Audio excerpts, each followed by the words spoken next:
This program is sponsored by Wilsey Asset Management.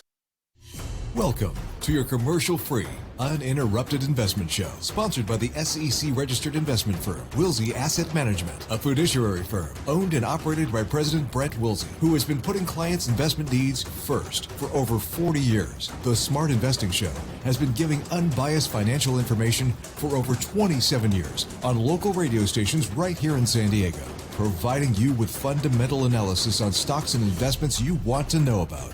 Now, here are your hosts, Brent and Chase Wilsey.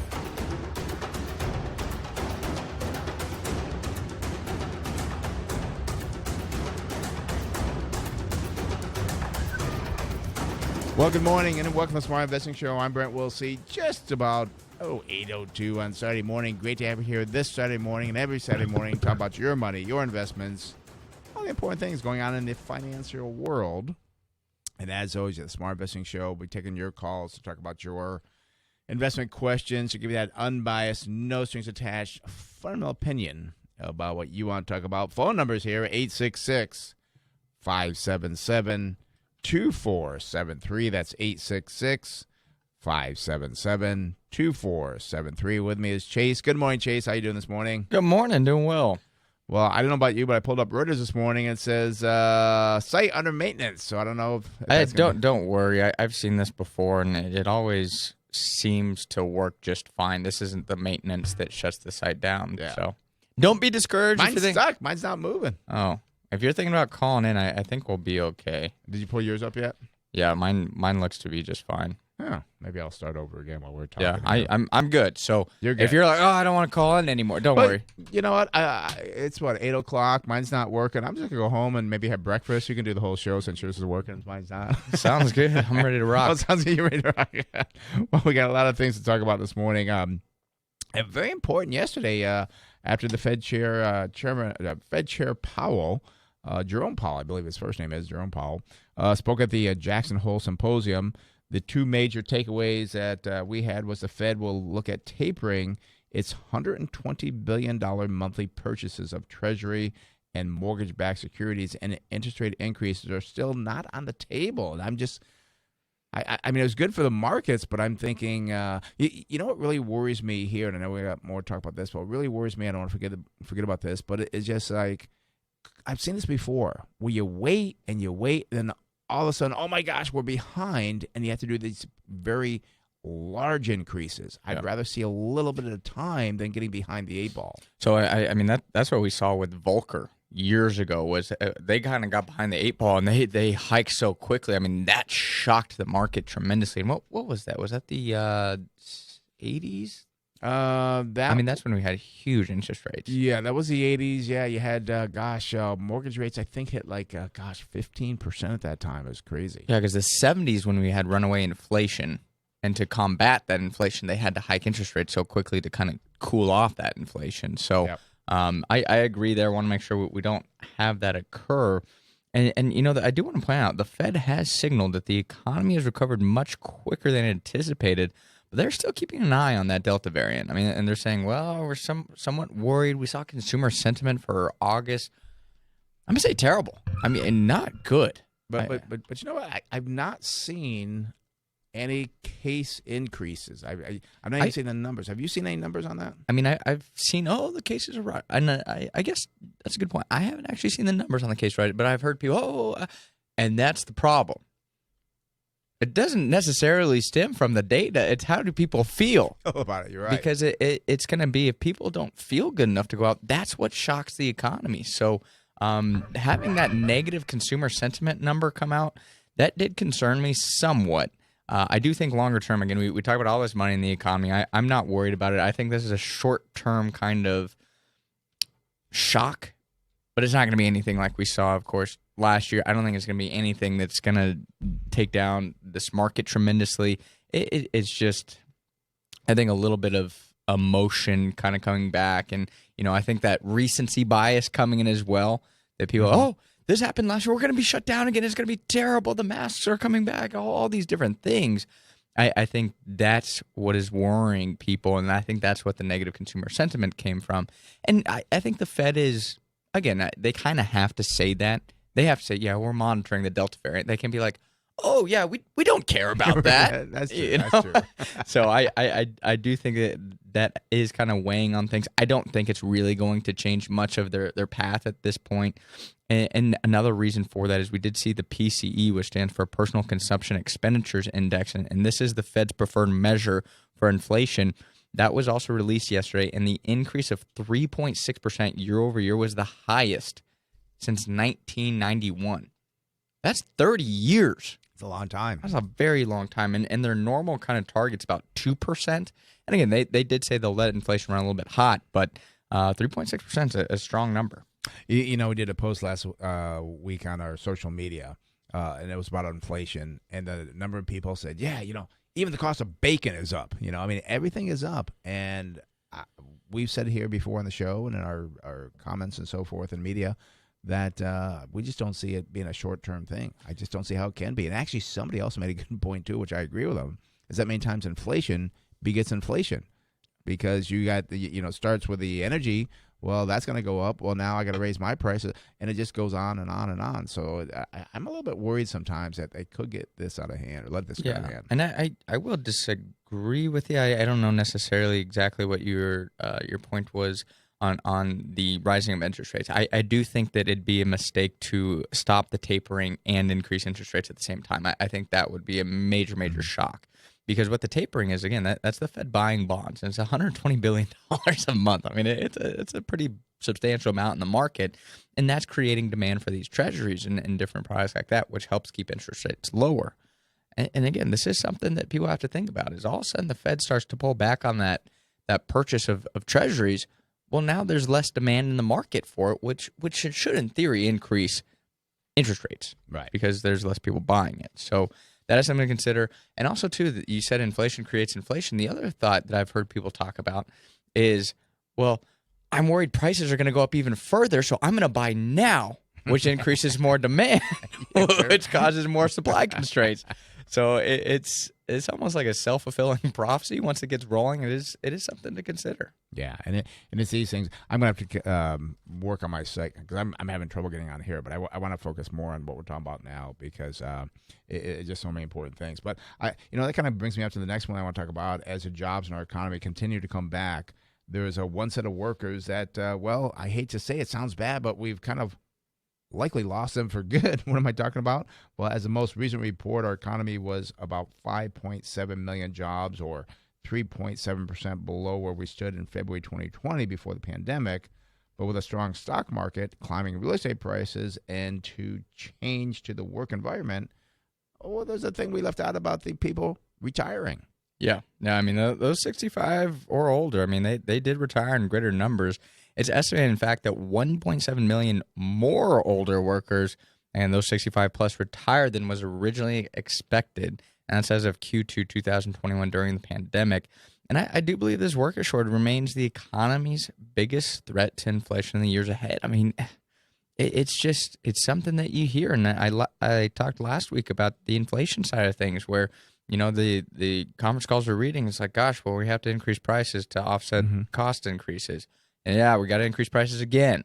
And that's another thing that these companies are talking about. I was listening to a flooring company on the way in today, and they're like, well, we can't find people to work. The labor shortage. We have so much demand for our products, but we can't find people to work. Yeah. So, I mean, there is this labor shortage, and I do worry that this retirement crisis could get even worse because the stock market remains elevated. Oh, yeah. Housing prices continue to remain elevated. It's like, I'm kind of tired. And the other thing too, wait, you're tired? I was talking as like a 68-year-old. You're too young to be tired. Well, I am tired. I stayed up till midnight last night. I had to celebrate the victory. Oh, for your football team. But the thing we look at here is these people that say, well, I don't need to work anymore. I don't really want to. Or maybe it's the fact that they say, well, I can work part-time. I still enjoy it, but that's still less hours being put in there. And it's just, it worries me somewhat, especially too, the work environment has changed a lot. A lot of people, I hate to say it, I mean, you yourself don't love technology. a lot of the work environment That's a secret. A lot of the work environment has shifted to this online nature, Right. where it's changed, and those that can afford to retire, they might be saying, I don't really like this new mode of work. I'm going to retire. Yeah, and that is true. It just and also too, I don't know the numbers, but I know the baby boomer generation is a very large generation, and there was concerns about this before about them starting to retire. Well, you're right, because their portfolios are up, their real estate is up. Yeah, you know, get this nice money coming in. Yeah, I don't need to work anymore because I don't want to mess with that new technology coming in and everything else, and these younger people. But also too, I mean, and I've not heard anything yet. Well, a little bit I've heard. September 15th is when they're supposed to stop the extra unemployment. Yeah. I hate to say it, but I heard something that perhaps they could increase that for another month or two. Like, no, please don't do that. There'd be no point doing that. Well, I'm gonna bring up the Delta variant again. I think that don't be surprised come a week or two from now. Oh, we're worried about the Delta variant. I think we're gonna need to extend it. I think that's gonna be something that Congress and really one side of Congress is going to look at quite heavily. Do they not see the JOLTS report and the employment numbers? They just ignorant to this stuff, and they just I don't get political here, but it's just very frustrating. You're in a public office to serve the public. Look at the data that the public's telling you, and stop playing political games, because hey, you don't need to work. We'll give you free money. Yeah. You know, and don't worry that we don't have enough workers to work, and then, we won't go political. Yeah, we'll kind of move on. But the thing is, I just know that this is really what concerns me on the inflation front is this labor shortage. If we do not get this labor shortage resolved, I do believe that is going to create big problems in terms of the inflation. I think last week I said, too, because I had dinner with Burgess Owens, who is a congressman from Utah, and Darrell Issa and so forth, that there are ways we can fix this to get legal immigration up by kind of loosening up on the visas and so forth. Legal immigration, that could help a lot to get the right people in to the country, because we are just not having enough people born, and the generations are becoming smaller. But the demand is higher. So we got to do something here. So hopefully we get some smart decisions out of Washington that can turn things around for us. By the way, phone numbers you want to call in, be the first in, and to get that unbiased, no strings attached, firm no opinion about what you want to talk about, 866-577-2473. That's 866-577-2473. When you call in, you'll be the first up. And you know, most of the time I kind of pick our topics ahead of time. I had to run out of the office yesterday for the game. I don't know if we're talking about it, but I just really want to bring this up. I think it is so important. It's the Taiwan semi-conductors. Was that on our list today? Or? You know, it was so hard because we had some good things here to talk about, and that was my fourth choice. Okay. Is what that was. Yeah. So you want to skip to that? We can skip to that. Yeah, and I do want to bring up the other one you picked, but this kind of just ties into the inflation picture, and I just think it is so important. I mean, we talked about the labor problems, but again, the material costs and the energy costs and the transportation costs. This is what could lead to it. And I mean, we keep saying the Fed has maintained this position that inflation is transitory. And again, we do agree here to some extent. I mean, due to the complexities of turning off the economy last year, there was a lot of changes. And also, too, on inflation. I mean, we talk about these huge numbers. Right. You have to understand, again, it's an easy comparison compared to last year. Oh, yeah. So that's the hard thing about these inflation numbers. They're very elevated, but they're elevated against an easy comp. But I mean, the thing that I also want to point out is I'm beginning to wonder, how long do they consider transitory? Yeah. I mean, what if we see inflation of 3.5% next December? Is that still transitory? Yeah. And a good example you bring up is Taiwan Semiconductor. They'll be increasing prices, and this is a huge number, by up to 20%. The company accounts for more than half of the global semiconductor foundry market by revenue, and is the world's most advanced chips. It has more than 90% of the market by revenue. Taiwan Semiconductor also has traditional negotiated prices with larger long-term customers, and due to supply constraints, it appears will be coming to an end. The reason this is concerning is how will companies like Apple and other electronic companies take these price increases. More than likely, they will increase their own prices, which will lead to inflation of those goods. I worry that late 2022, early 2023, the Fed could be in a bind when it comes to inflation. Again, we kind of talked about this earlier in the show, that again, inflation begets inflation, and again, a 20% increase. And I don't know where they came to that number, but again, when you have that much market share, it's like, we'll do it because we want to. I don't know. Yeah, I mean, it creates a very big problem. And again, we've talked a lot about our optimism around Intel. And, this is something that we need. We need an American company. Again, has it in its name, Taiwan Semi-conductors. Right. That's not an American company. Right. It's a Taiwanese company. And Taiwan scares me again because China, they're sitting there. And they're not saying, well, we don't want Taiwan. No, they want to take over Taiwan. They do.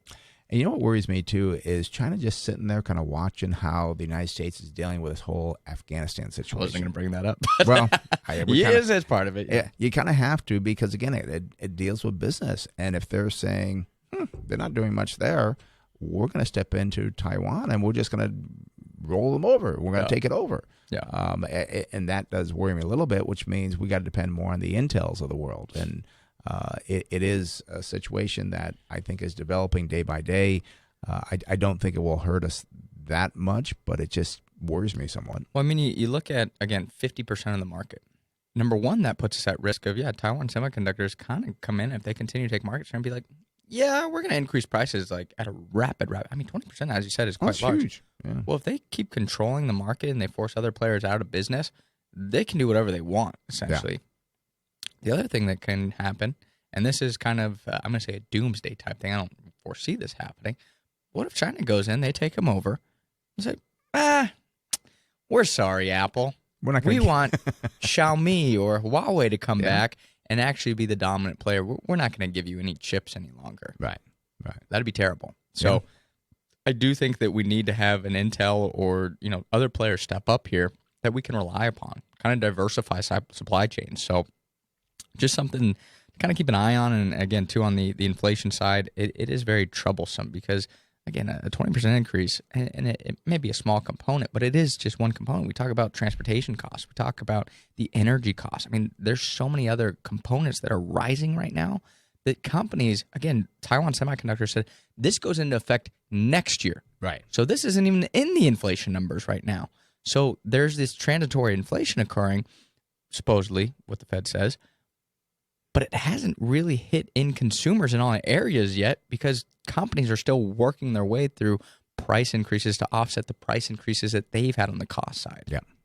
So, I mean, these are things that develop, and as an investor, we did a workshop this past week, and I think it came up, well, do you look at other things besides the numbers? Oh, I mean, we rely on the numbers a lot because we're buying businesses and so forth. Very important to that fundamental analysis. But you have to also look at everything. You have to look at the environment for the business, the economy, and a little bit of political there as well. And we don't want to get political, but you sometimes have to kind of look at, well, what decisions are going to be made, are being made that could really hurt the business environment. And we always know that the businesses will find some way around it, but and especially if you have companies that are overpriced, you could get hurt really pretty bad. I mean, you could see a 30-40% drop in some of these high-priced companies. People say, oh, that would never happen. Look back in history. That happens many times. It happens all the time. Yeah. So, not all the time, but it happens more frequently than you think. Yeah. I did want to move on. I know we had one more topic that you picked, and what one are we talking about here? Yeah, and that was, and again, have people become less charitable? Because according to a study produced by the Indiana University Lilly Family School of Philanthropy. Gosh, I'm having a hard time getting philanthropy. Yeah, that's it is. Yeah, how to get philanthropy. Yeah. Philanthropy. I can't even say right, yeah, I know. Charity. Yeah, we'll just say charity. Yeah, we're going to charity tonight, by the way, which we'll talk about in a minute. Just 49%. Gosh. Yeah. It's funny. My words sometimes one person messes up, and then you mess up the same way. Philanthropy. There you go. I'm not going to try to repeat it. Yeah, so 49% of U.S. households donated to a charity organization in 2018. Now, this compares to 66% of U.S. households in 2000. So not as charitable as we used to be. Yeah, I mean, I'm kind of surprised by it. But, I mean, some of the reasons cited for the potential decline included growing population of Americans not associated with any religion. I mean, that's a big one is, coming back to the church. Yeah. People aren't going to church. Well, that's True. a big amount there. The other thing too here is the declining levels of trust for institutions and each other. I think social media has a lot to do with that. Yeah. And the other thing too is the increased use of informal crowdfunding campaigns like GoFundMe. Now, millennials appear to be the biggest culprit for the decline, as households run by those under the age of 40 in 2018 reported only about a third gave to a charitable cause. And you see so many fraudulent things on this GoFundMe where people are like, oh, yeah, this happened. And people just send money. People generally are good. They want to do good things. But that's why you have these real charities. What is it, 503c? 501c3. 501c3. The GoFundMe, I'd say unless you know the person personally, don't send money to these GoFundMe things because a lot of scams. And then, somebody gets, they had one on just not too long ago, this woman, I got 3 kids and my husband died or something. I think she got all this money and they found out that she wasn't even the mother of the kids. Yeah. It's just terrible. I mean, I can tell you from running a charity now, it's a lot of work. Yeah. It's a lot of regulation that you have to keep up with. And the thing is, people that donate to the charity know that the funds are going to a good cause, that you're actually being regulated by something. As you said with GoFundMe, you don't really know at the end of it. You can almost send them a Venmo and it's going to be the same thing. Right. And the issue that I have with it is I look at a couple of them, and I know one experience. A lady actually had a cat, and the cat got sick and needed a surgery. Well, she started a GoFundMe, and she got a grant for the cat surgery, and then kept the GoFundMe money. Well, that's not very right. Another one that occurred is there was a passing. A mother actually passed away. Right. And it's terrible. It's an awful thing. Well, she had assets, and the family's asking for help for the funeral. I'm like, well, if she had a house and cash and other things, I'm sorry, you don't need money for a funeral. And that sounds a little bit cold, but essentially you're taking other people's money so you don't have to dip into your inheritance. That's wrong, in my opinion. And that was not in the GoFundMe part. They didn't tell that. Yeah. So again, I highly recommend you do not do the GoFundMe. It's almost like GoFoolMe is what it actually is. And it is such a difficult thing because there are people that need help, and it's so unfortunate that people take advantage of people here. And I hate to say it, but there's just times where regulations make sense. Yeah.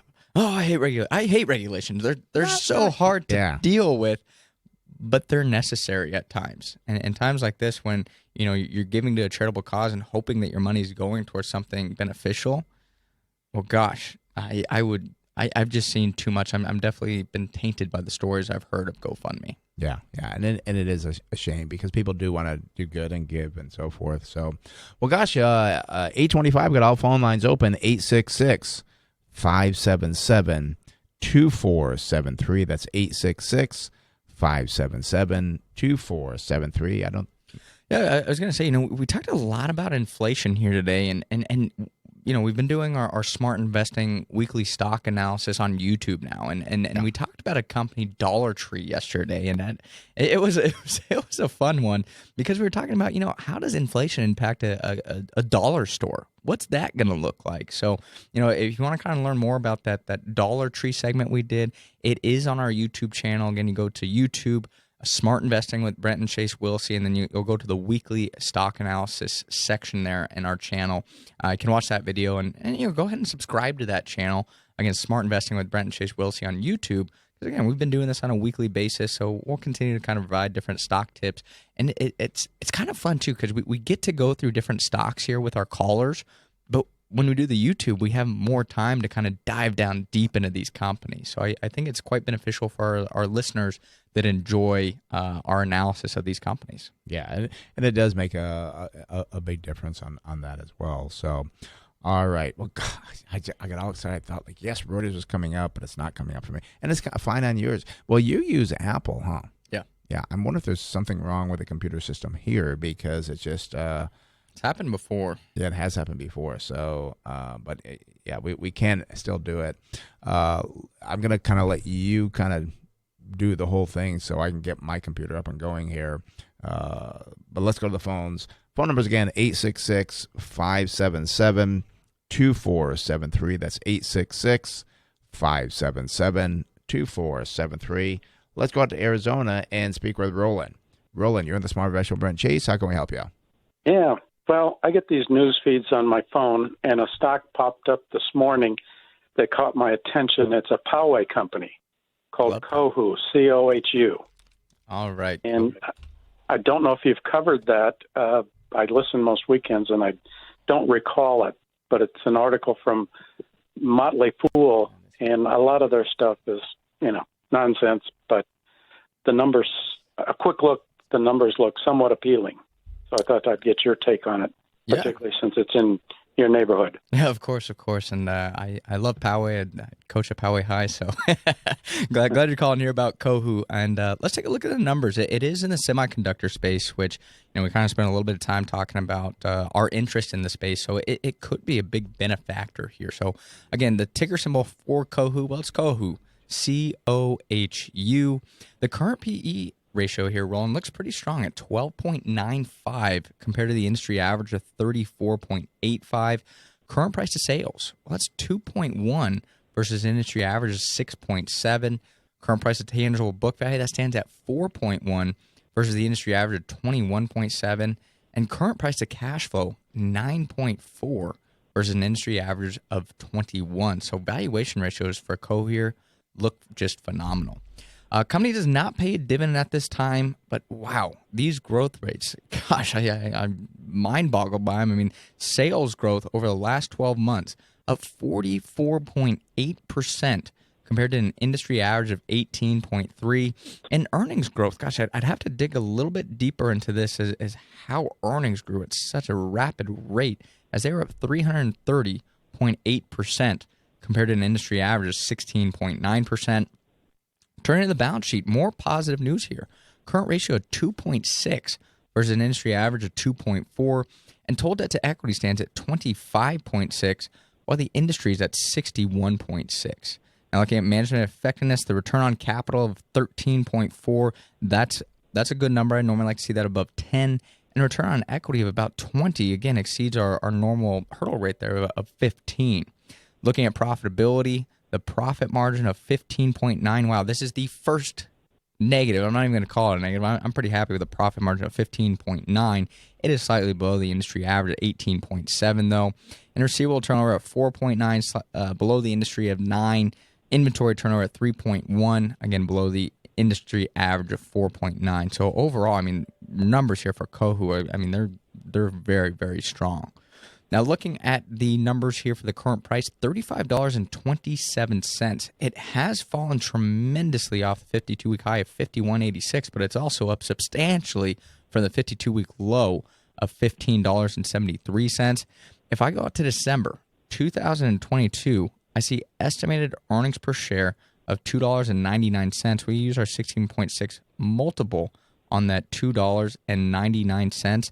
That would give us a target sell price of $49.63. So it looks like we still have a decent estimated return here, as it would be about 41%. So, I mean, that's very, very positive.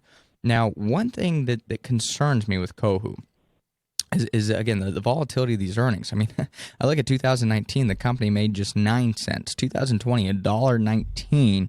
2021, they're estimating $3.05. And as I said, 2022, unfortunately, it's estimated to dip $2.99. So slight decline there from what's estimated to occur this year. Kind of want to understand what could that long-term growth be. And we know with the semi-conductors, I mean, gosh, that is a space that will likely continue to grow as chips just become more and more involved in our day-to-day lives. So I think it's an interesting one here, Roland. A lot of the numbers look strong. Definitely some more research to do here, but I think it's worth the time. And I'll give you a little bit of a tip. We actually did cover this on our YouTube, Smart Investing with Brent Chase Wilsey, a couple of weeks ago to kind of give a little bit deeper look at it. I missed it. Yeah, and again, it is saved on our YouTube. So if you just go to youtube.com and type in our names there, you can find that video if you just go there as well. Yeah. Can I ask you another generic question? Yeah, go for it. I've listened to the show for years and years. I used to live over in Carlsbad, and Brent, when he did the show by himself years ago, used to focus on the PEG ratio. Mm-hmm. But I've not heard recently you discuss that. So do you use the PEG ratio or what? Yeah, we still do it for our analysis, but it doesn't pop up here at what we're doing now. And sometimes when we pull up Yahoo Finance, it's there, but on Reuters, it doesn't come up there. So we still use it for our analysis when we do investing for our clients, but here on the show, it's something that we can't really pop up on. Yeah, and the other thing too, Roland, have you attended one of our workshops in the past as well? Oh, yes. Okay, yeah, because I think probably when it came to the workshop, we actually used a short-term PEG ratio as well, which kind of looks at 2 quarters of actual data that occurred recently and then kind of 2 quarters of estimates. I think we're pretty quick when it comes to numbers. It's hard to calculate that super quickly. So, but we still do use the short-term PEG, and we'll also look at the long-term PEG as well. Just the calculation takes us a little bit more time. Yeah. I came to the workshop before Chase was on the scene, so it's been a while. You've been around for a long time, I know, Roland. Yeah, we've met. Yeah. So... Well, good. And I was kind of looking real quick for the PEG ratio on the Coho, and I can't find it that quick, so I'm not used to finding it here. So I'm trying to do something different here. But, Roland, I hope that helps you out there, and glad things are going well for you. Yeah, as I say, I just discovered it this morning, so wanted to get your take. All righty. Especially since you had empty lines. Yes. Yeah. It's kind of a slow morning today. It's kind of cloudy outside, so I think people are still sleeping. Actually, they seem to pick up in the second hour of the show. But, Roland, thanks for calling in, and glad things are going well for you. Okay. All right. Bye-bye. Thanks. All right. That is open the phone line, 866-577-2473. That's 866-577-2473. We got to give a pat in the back to Apple, because through Reuters you can get it, but for some reason through Chrome and Internet Explorer and everything, it's just not coming up. It just says under maintenance and read-only mode, but it's not working for on this computer here is what is actually not working. Yeah, I mean, second half, I don't think I'll be able to fix it, but I think I have an idea of how we can get you more incorporated. Okay. And it's so I don't get tired and Yeah, I know. He's gonna throw the computer out the window. Yeah, and it's funny. I was looking for Roland the PEG ratio, and it would be a 5-year PEG ratio for Kohu. Unfortunately, when I went to using Yahoo Finance, not available. Always happens that way. Yeah. I think I've known Roland for probably 20 years. I think it's been a long time. I think he came to one when I was part of it, but I know he's been following you for a while. Yeah. So, all right. Phone number is 866-577-2473. That's 866-577-2473. Let's talk about the extended unemployment benefits weighing on people's decision to go back to work and holding back the employment recovery.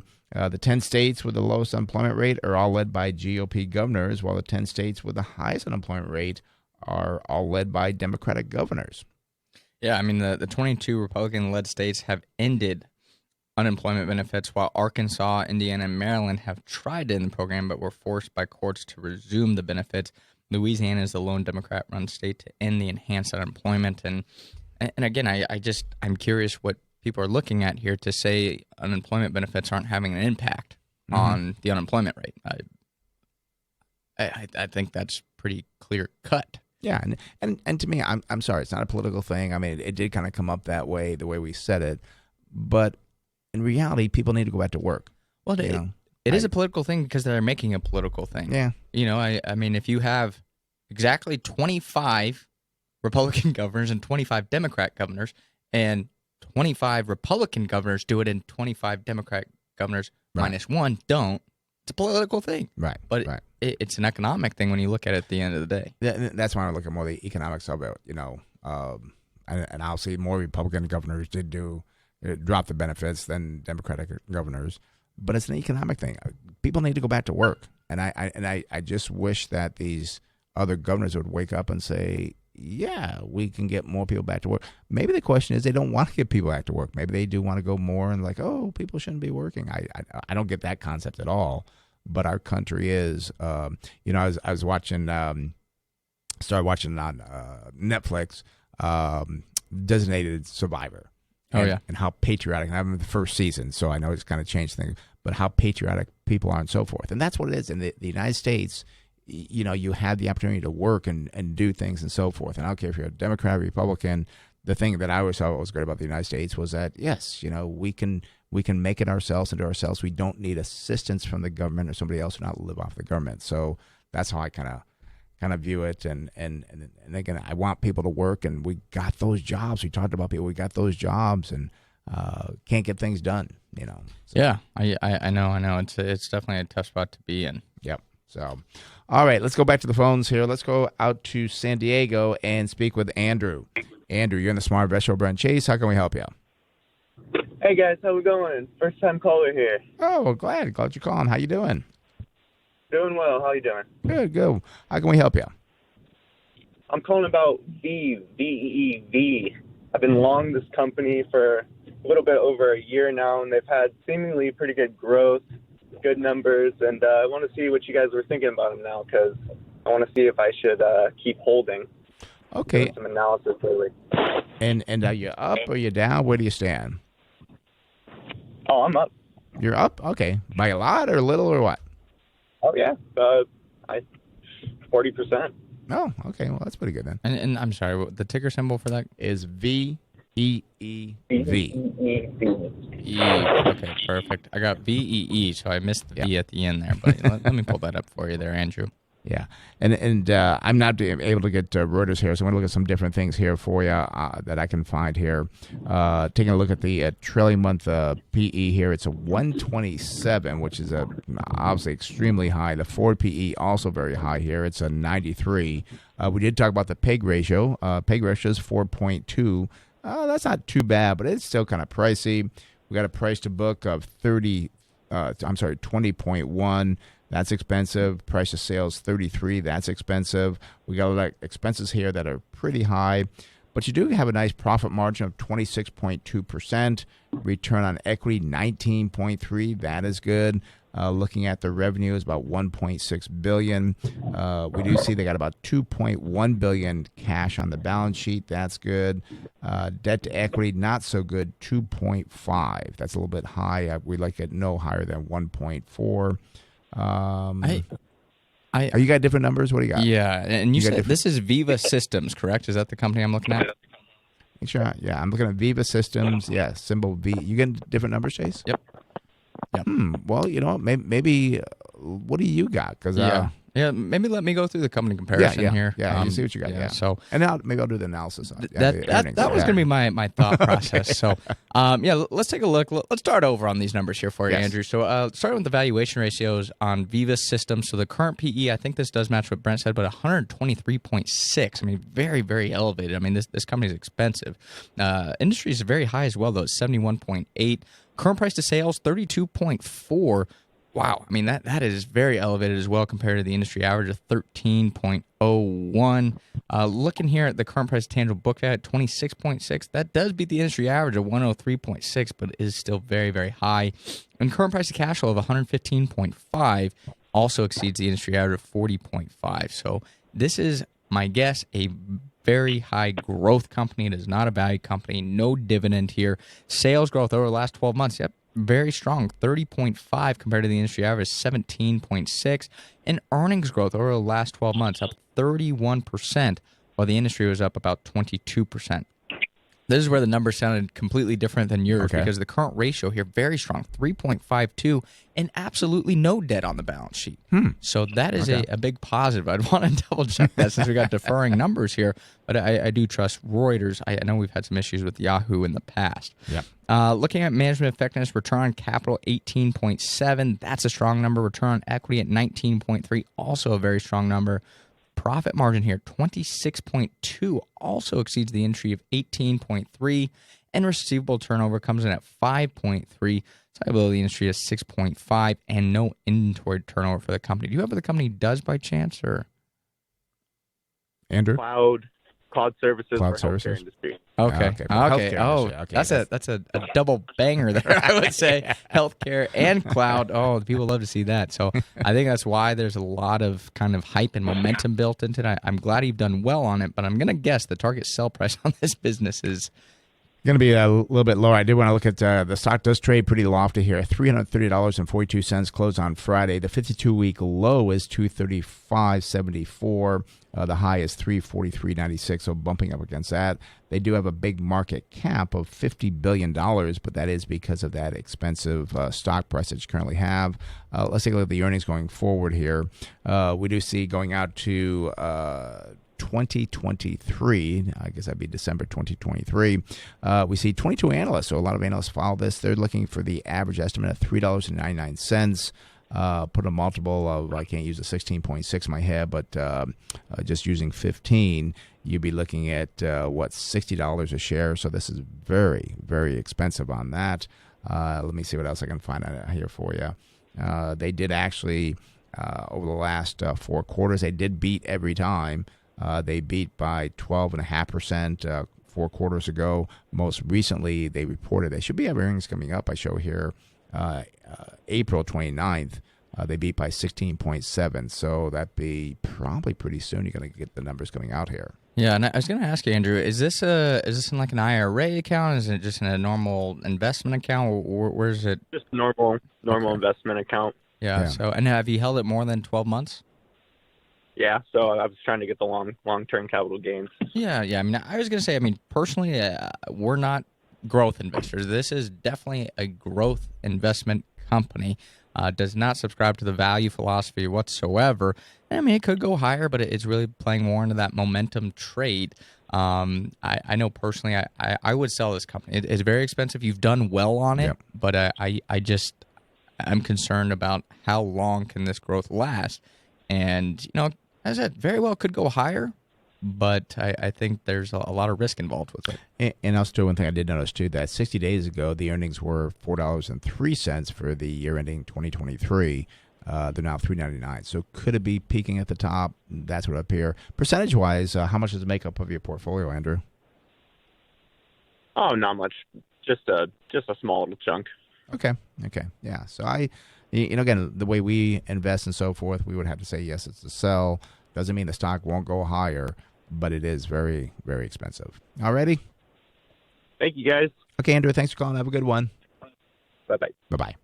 All right, that does open the phone line, 866-577-2473. That's 866-577-2473. Let's talk about financial planning. For that, we're going to turn to our financial planner, Harrison Johnson. Good morning, Harrison. How are you doing this morning?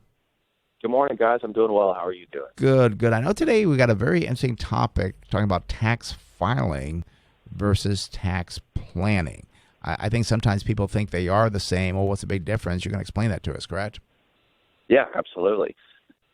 So I talk to a lot of people, and, a lot of what I focus on is tax planning. And so people say, oh, well, I've got a CPA. That's great. Most CPAs focus on tax filing. My dad's a CPA. I work with a lot of different CPAs, and again, they're concerned at looking at last year. All right, let's gather your W-2, let's get your 1099, what deductions are you eligible for, those types of things. But it's looking at last year and actually filing your taxes.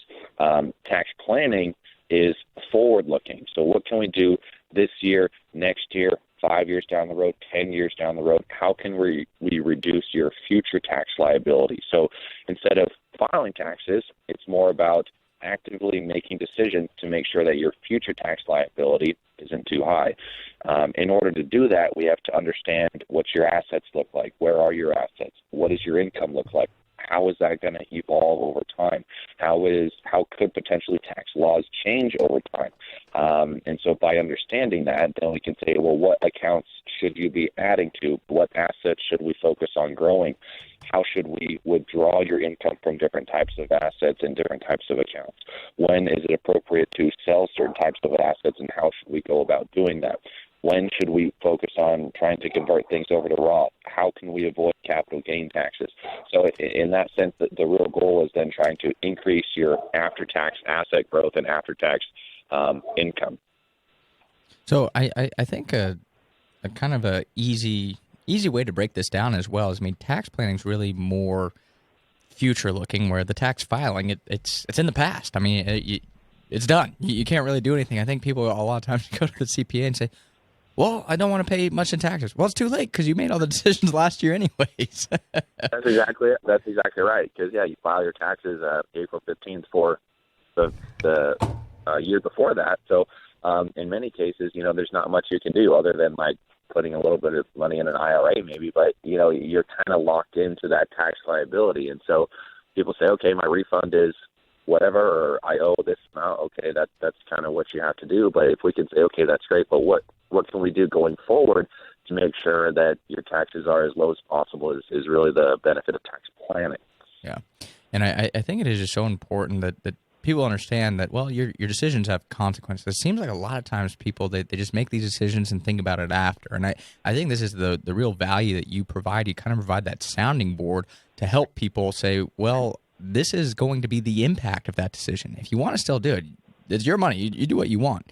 But you tell people this is the impact of what happens.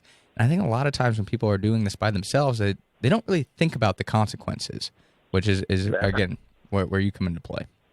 It happens a lot. I mean, sometimes people say, okay, well, I need $20,000, and okay, well, what does your tax situation look like this year? Can we wait until next year? What assets should we liquidate? What account should we withdraw from? So there's a lot of things at play that a lot of people really don't take into account, and there's tons of money on the table that can be gained or lost by making those right decisions, whether you need money or you don't need money, or what the future income that you want to have. How are we going to withdraw that income? How are we going to set up a smart distribution plan from your assets to create that income? And so, I mean, if you do it right, there's potentially hundreds of thousands of dollars to millions of dollars of tax liability that can be saved throughout your lifetime if you're structuring things the appropriate way. Yeah, and this here's why it's so important for people to have a financial planner, because, again, you can actually plan things out as opposed to just account for the past and say, oh, well, that's the way it was, so I guess I'll just deal with it. No, try to figure out ways to make it better, right?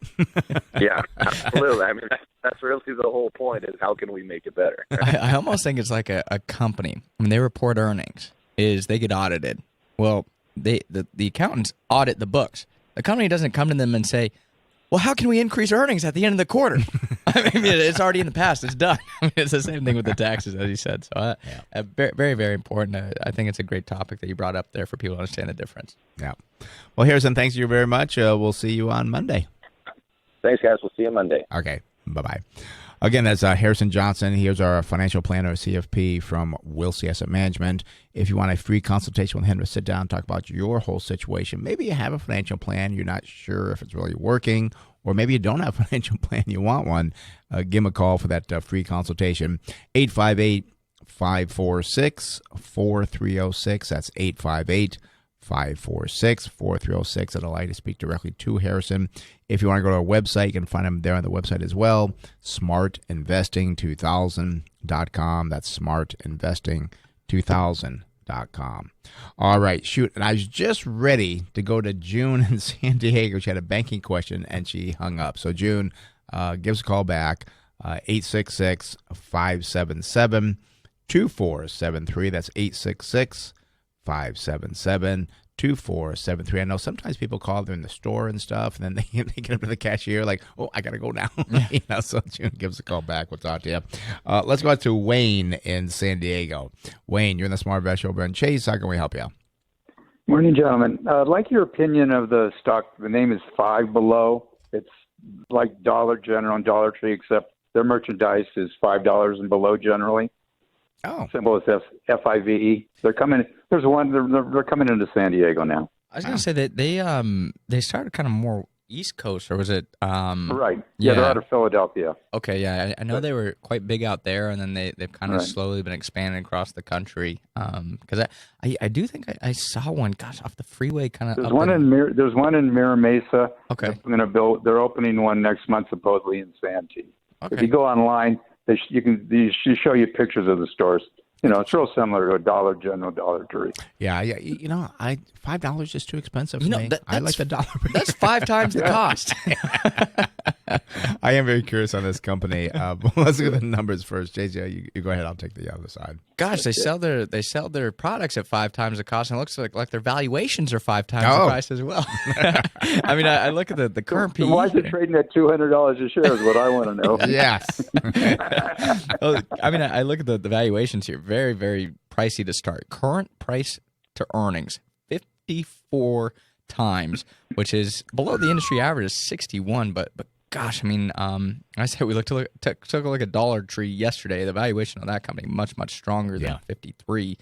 Current price to sales 5. Also above the industry at 3.4. Current price to tangible book value, well, that's 12.9, which is below the industry at 17.7. But current price to cash flow 40.6, also above the industry average at 27.6. I believe this company is still kind of in like growth mode, which is why you're seeing higher valuations, because there's no dividend for Five Below. And yes, here are the growth rates. Current sales over the last 12 months were up 40.2%, while the industry only climbed 30.6%, and earnings were up 126.6%. The industry, however, was up 253.5%. So didn't grow as fast as the industry, but still a very strong number out there, obviously. Looking at the balance sheet, very strong for Five Below. 1.7 is the current ratio, above the industry of 1.2, and no debt on the balance sheet. Absolutely zero. That's but how do they do expansion? How do they do expansion? Well, they could be using stock to perhaps do it. They could be doing it through cash flows, cash on hand. I don't know enough about the balance sheet to. Yeah, they could be leasing the buildings. Wouldn't that be a valid question? Oh, yeah, that would definitely be a valid question. And that's also a great point. They could be doing leases as well, as Brent said, where you don't have to come up with as much CapEx to necessarily get it. Yeah, you just got to get the merchandise, which if you're selling things under $5, your merchandise, I'm hoping, is only going to be at maximum under $1. Yeah, it should be a maximum of $4 is what you're paying. So I can't imagine the inventory would be too expensive. So they could expand quite quickly at a reasonable cost without having to use debt to fuel that. And I will say, I think while the growth rates have been strong, I mean, they haven't pushed nationally at a rapid pace. I know Five Below has been around for years now.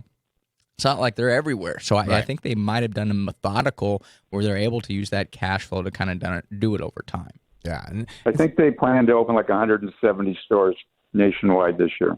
Yeah, and sometimes slow growth is good because they are growing well. Yeah. I did see on Friday their stock did close at $214.66. It was down $9.81, down 4.37%. So something may have came out bad on Friday. Yeah, Morgan Stanley downgraded the whole sector because of valuation and margins getting pressured because of shipping costs. Yep. So Dollar Tree and Dollar General, everybody was down 5 to 10%. Yep. I do see the range for this stock is a low of 108.51. The high is 237.66. When I looked at the numbers going forward, we've got, we've got 23 analysts saying the year ending December 2023, they're looking for earnings of $5.67 with a multiple. $90 stock. What's that? Yeah, maybe a $90 stock. $94.12 is what it comes up with. Yeah, so that's not very exciting there on that. And again, we kind of know it's overvalued. We do look; they have done well, meeting the estimates or passing the estimates. The last quarter they reported was April 29th. They did beat it by 35%, so it means we'll be seeing another quarter coming up pretty soon. Maybe they won't do quite as well there. Looking at the estimates 90 days ago, they actually are increasing. 90 days ago, they expected earnings of $5.12, now $5.67. So this is when you get into problems. Like Sam Adams comes to mind, where they started missing their estimates and the stock began to fall dramatically. I think Sam Adams, is down now probably 50%, maybe more, because the market just couldn't handle it and the earnings started to go down. So the same thing here. It's just too expensive for us, and great company. I will check it out. I do like the dollar better than the $5. I know I can fill my basket with the dollar stuff, but $5 stuff maybe only half. So, they try to specialize in the teen-tween market. You know what I mean? Oh, well, that doesn't fit me, does it? Yeah. No, but that's okay. Maybe the seniors will roll over. You know what I mean? Yeah, that could start again. Well, Wayne, obviously it's not a buy for us. It's a sell. You said you hold it. No. I just saw the numbers yesterday, and I was just curious because I couldn't get all the numbers that you guys have access to, and I looked it up. So anyway, I appreciate it. Wayne, thanks for calling. Have a good one. You too. Bye. Bye-bye. All right. That does open the phone line, 866-577-2473. That's 866-577-2473. You brought up Sam Adams. Yeah. You're right. It's about $585 a share now. And the 52-week high, gosh, $1,349. $1,349. So it's been cut more than half. And it is interesting as well that we did, again, one of our YouTube segments on Sam Adams here pretty recently. And it fell to, about 700, I'll call it. Mm-hmm. The numbers still don't justify it. No. And it's continued to fall now about $115 further. And that's what happens with growth companies. And, people often associate growth with tech. Growth companies can occur in any sector. I mean, you just talk about Five Below. Yeah. You want to associate a discount retailer as a growth company, but it is. Yeah. And what happens with growth companies is what happens to Sam Adams is there were more entrants into the field. People came into it on the hard seltzer market, and now Truly, which was owned by Sam Adams, well, less people are buying Truly because there's more out there. Yep. And all of a sudden that growth dissipates. And when that growth doesn't mean it's bad growth, you could still outgrow at a very nice rate. But if it doesn't meet expectations, that's where the problems come into play. Oh my gosh, the growth isn't the same. And then the stock starts to fall. Then people start to question, well, it was growing and the stock price just kept going up. So how's the stock falling?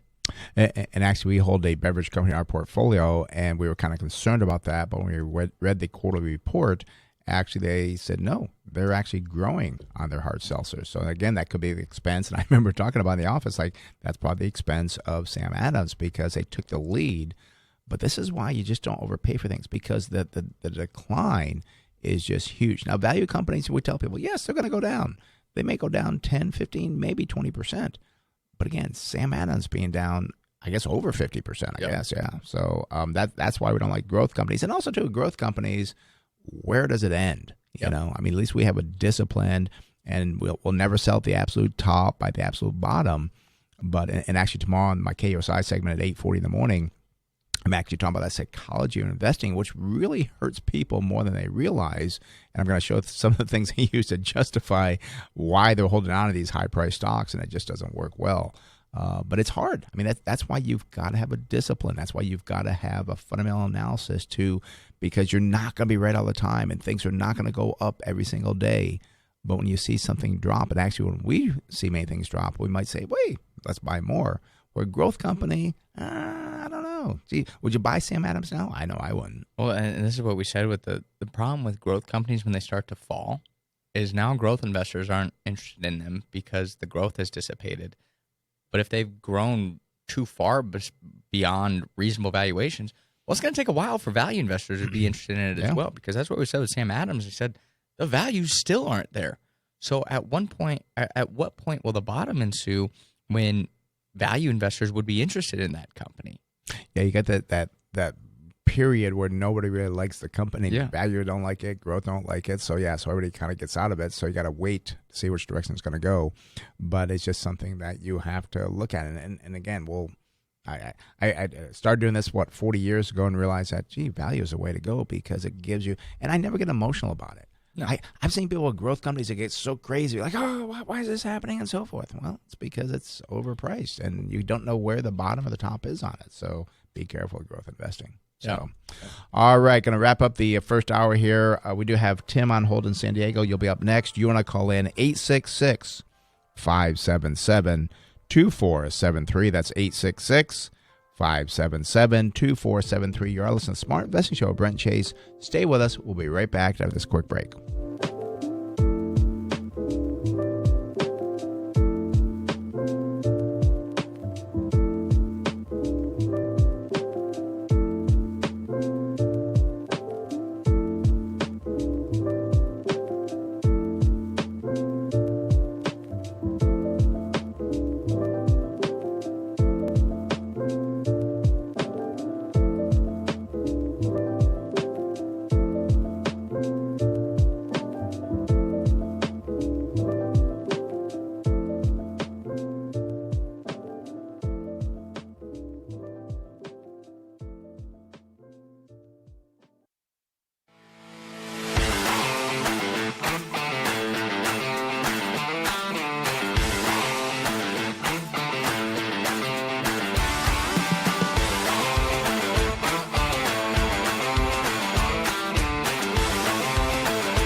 righty, welcome back to the second half of the Smart Investing Show. Yes, we have phone lines open, 866-577-2473. That's 866-577-2473. Do we not have Facebook up? Nothing on Facebook at all? We do. We just actually got one question on it. Oh, we did? Okay. Well, I promised to go to Tim in San Diego, so let's do Tim first, and then we'll go to the Facebook question there. Sounds good. All right. All right, let's go to San Diego, speak with Tim. Tim, you're on the Smart Investing Show, Brent and Chase. How can we help you? Morning, guys. I was wondering if you could look at California Water. It seems to provide drinking water and utilities up to Northern California. Okay, so it's not a water bottle company. It actually does water through pipes and everything else. Is that correct? Yeah, it seems to be a utilities company. Okay. All right, Chase. It's in San Jose. Yep. Chase, what do you got on the numbers over there, Al? That's right. We flip-flopped. I had we just talked about it. And I had the you were other waiting numbers for me to do it. I ain't got the numbers on that. All right. So looking at California Water Service Group, again, the ticker symbol here is CWT. Current price to earnings, wow, this is expensive. 74.9 is that ratio, about double the industry average of 37.5. Current price to sales, that is a positive there, 3.8, below the industry average of 7.2. Current price to tangible book value of 3.4, also below the industry average of 5.5. And current price to cash flow, 21.9, below the industry of 22.1. So it's just the earnings that are, I'd say, really, really elevated compared to the industry. I wonder if there are some accounting issues that occurred that drove up that ratio. You do get a dividend with California Water Service of 1.5%. Dividend payout ratio, however, is 105.5%. And again, this is telling me that likely it could be from some accounting. You might want to check the cash flow to make sure they can sustain that dividend. Sales growth over the last 12 months up 20.2%, above the industry is 16.3%.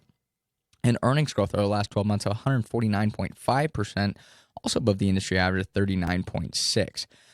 Turning to the balance sheet, looks okay. Current ratio of 0.8, same as the industry average of 0.8. Debt to equity of 121.4%. Below the industry average of 129%, but 121 is starting to push that kind of limit. I will say utilities, normally they are a higher debt industry, so I'm not going to say I'm okay with it, but would want to understand it more. Management effectiveness, return on capital, 1.4, that's not very strong, and return on equity, 4.7. I'm hoping this company had some accounting that did change the numbers, because the earnings could have a huge impact on all these numbers I'm covering. Profit margin of 4.9%, well below the industry of 19.3%. And receivable turnover 17.4, exceeds the industry average 10.6%. And inventory turnover of 33, well above the industry average of 9.1%. Yeah, and looking at where the stock, that's what it is. Because I would always tell you, Chase. So what do you think about the numbers going forward? You just kind of leave me hanging there. Is what you. Well, sometimes you just take over. I know. Well, yeah. It's like, taking a look at California Water Services Group, symbol CWT, we do see that their 52-week range is $41.19. The high, $65.99, did close just under the high on Friday at $63 a share. Looking at earnings going out to, they're going out to December 2022. Only have 5 analysts. That's probably the minimum I'd want. They're saying that the earnings will be $1.90. Looking at a multiple of 16.6, gives me a target sell price of $31.54, which is not very good comparatively. I do want to check one other thing here. The earnings are actually rising. They were $1.86 a year ago. I'm sorry, 90 days ago. Now $1.90. It's just, and I want to get a water company here, Tim. I want to find one that's on sale because I think it's a good thing to have. But they all seem to be so darn expensive, and I just can't justify it. And I'm looking at the numbers here. I thought we would see some accounting impact on those earnings. I'm not seeing anything. It just looks like the earnings aren't that strong for the company. Yeah, and everybody I think knows, water companies are great because you need water, but you got to be careful about overpaying for them. And I'm sorry, Tim, I forgot. You said you hold this or looking to buy it?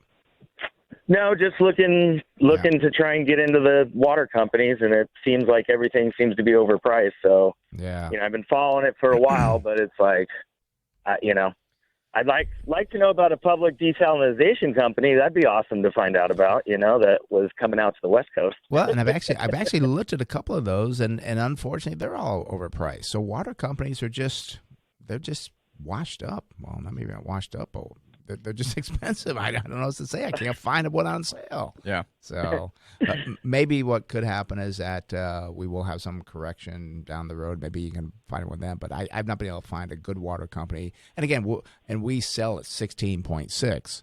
We want to find one around 10 to 12 time earnings. That's the hard part. So, all right, Tim. All right, guys. Well, I appreciate it. Have a good weekend. You too. Thanks for calling. Bye. Bye-bye. All right. That does open the phone line. 866-577-2473. That's 866-577-2473. We do have all phone lines open now. And gosh, June on the banking question never called back. She must have had to. Yeah, must have had to run. Maybe she had to go to work or something. I don't know. So maybe she was in line at the bank. That could have been. Yeah, banks are open they're still open on Saturday mornings. Right? I think most are. Yeah. Yeah. But we can turn to Facebook here. Yeah, and go to Facebook. Look at Frederick here. He wants to take a look at Mankind. Not a lot of information, just pretty straight to the point. Just curious what our thoughts are on Mankind Corporation. And I believe this is the staffing company. Am I correct? I know that's Manpower. No, I think this is the cannabis company, I believe. This is that is correct. Yeah. This is the cannabis company. Because there is a man something that's a staffing company. There's Manpower. That is Manpower, okay. And I know there's a power bar that's called Mankind, too. Oh, really? Oh, okay. Well, you know what? I'm going to kind of look at what this company does while I think you're doing that. So yeah. Okay. Well, let's take a look here for the numbers. I believe this is the cannabis company. Mankind Corporation. Again, ticker symbol here is MNKD. Current price to earnings multiple, not material there. Current price to sales is 16.5, above the industry average of 10.4.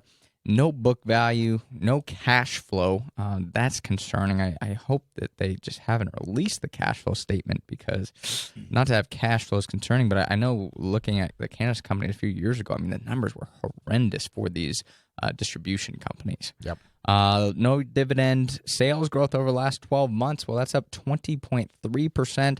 Industry average, well, that's 38.4%. Earnings, wow, last 12 months down 70.5%. Industry was up 45.6%. Current ratio, well, that's about 3.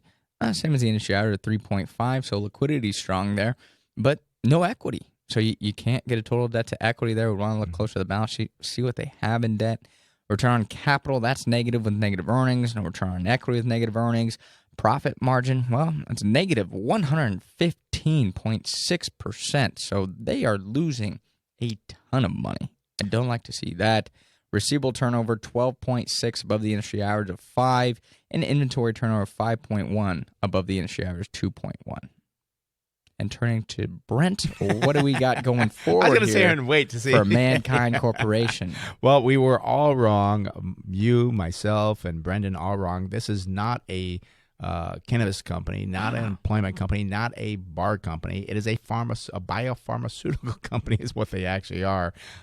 They focus on the development and commercialization of inhaled therapeutic products, primarily inhaled insulin used to improve glycemic control in adults with diabetes. So that's why you got some strange numbers, because it's one of these higher risk biopharmaceutical companies.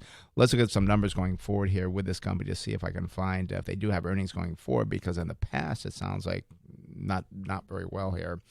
We do see there's 5 analysts that follow this company. Oh, and by the way, the price is $4.91. We do see that the 52-week high and low on this has been a high of $6.25 and a low of $1.56. But as I said, looking forward, going out to December of 2022, 5 analysts, unfortunately, they're saying that this company will lose 17 cents going forward. Now, I do want to see some trends here to see what they have here. We do see that 9 days ago, they expect to lose 9 cents, getting worse, looking for a loss of 17 cents, as I said. They missed their earnings last quarter by 25 cents. December, they missed by 50%. And they haven't even reported. Now, the quarter does end June 30th, and the numbers still don't appear to be out. Did it show Reuters for anything? What was the numbers you read for? Or did you go on? I'm sorry, what was your question? Were the numbers you gave, were they for June 30th or were they for March 30th? Let me check real quick. Yeah. I was looking at the company comparison. They're for June 30th, 2021. Okay, so they probably just reported here then, yeah. And I did want to look at, too, the market cap of this company. I imagine it's, $1.2 billion. Not large, but not tiny. But, yeah, I mean, it's the same thing. You're waiting to see how this drug does and so forth. I wouldn't want to play it in this market because I like companies that are developing things but are making money.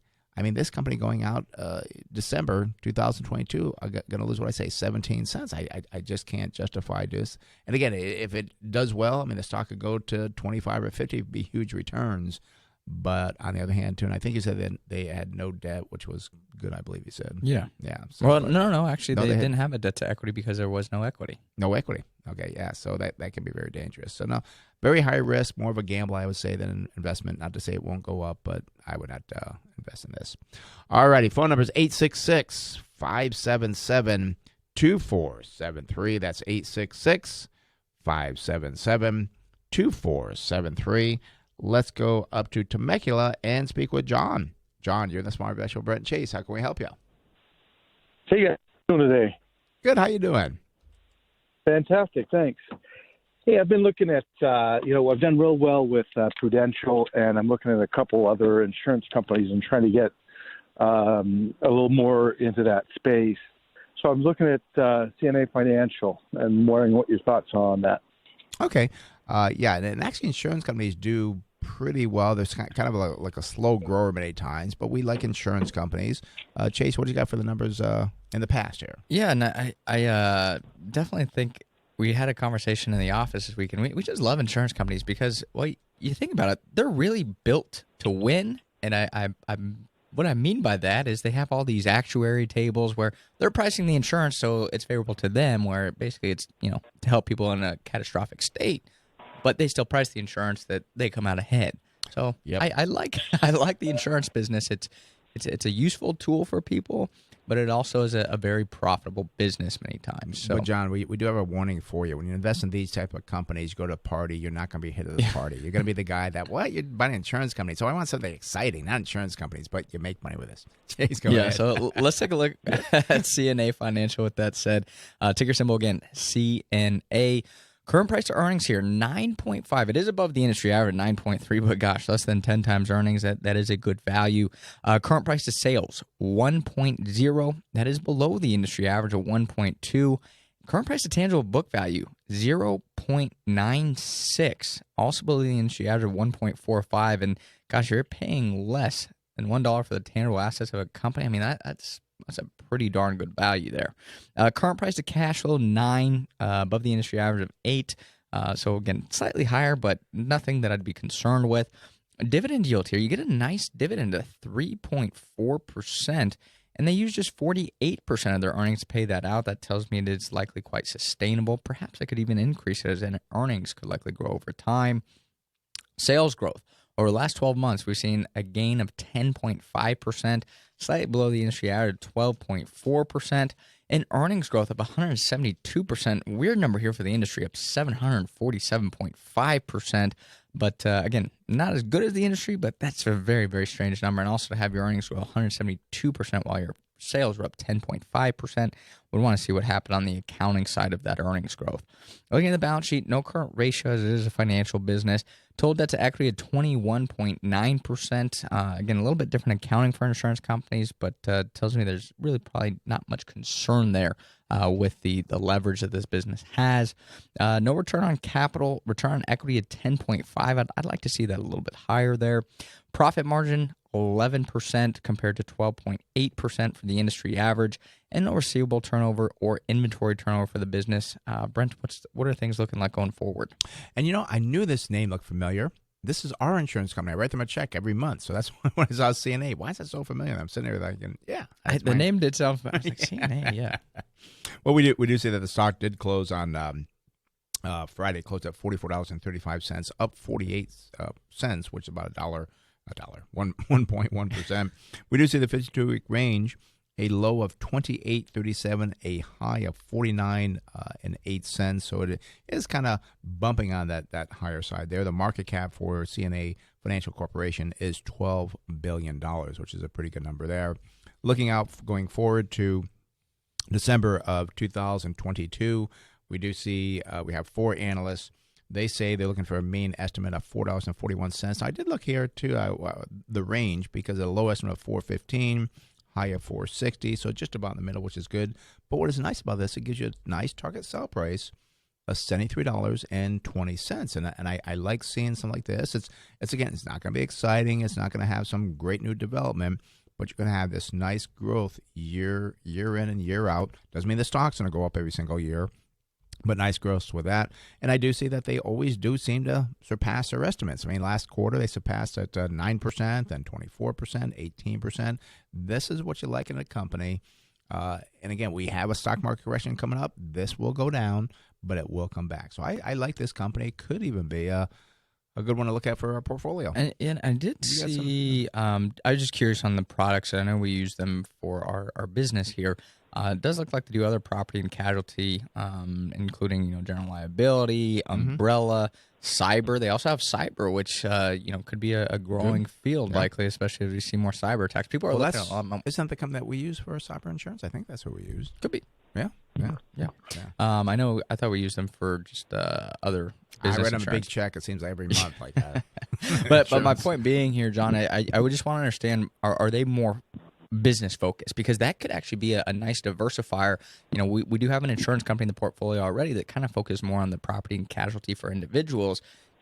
Businesses, I do think, again, having a lawsuit heavy society, people need insurance. So I think it could be an interesting company that could be a different type of insurance than your traditional car insurance companies like Mercury, Allstate, Progressive, State Farm, companies like that. So I think it could be interesting here.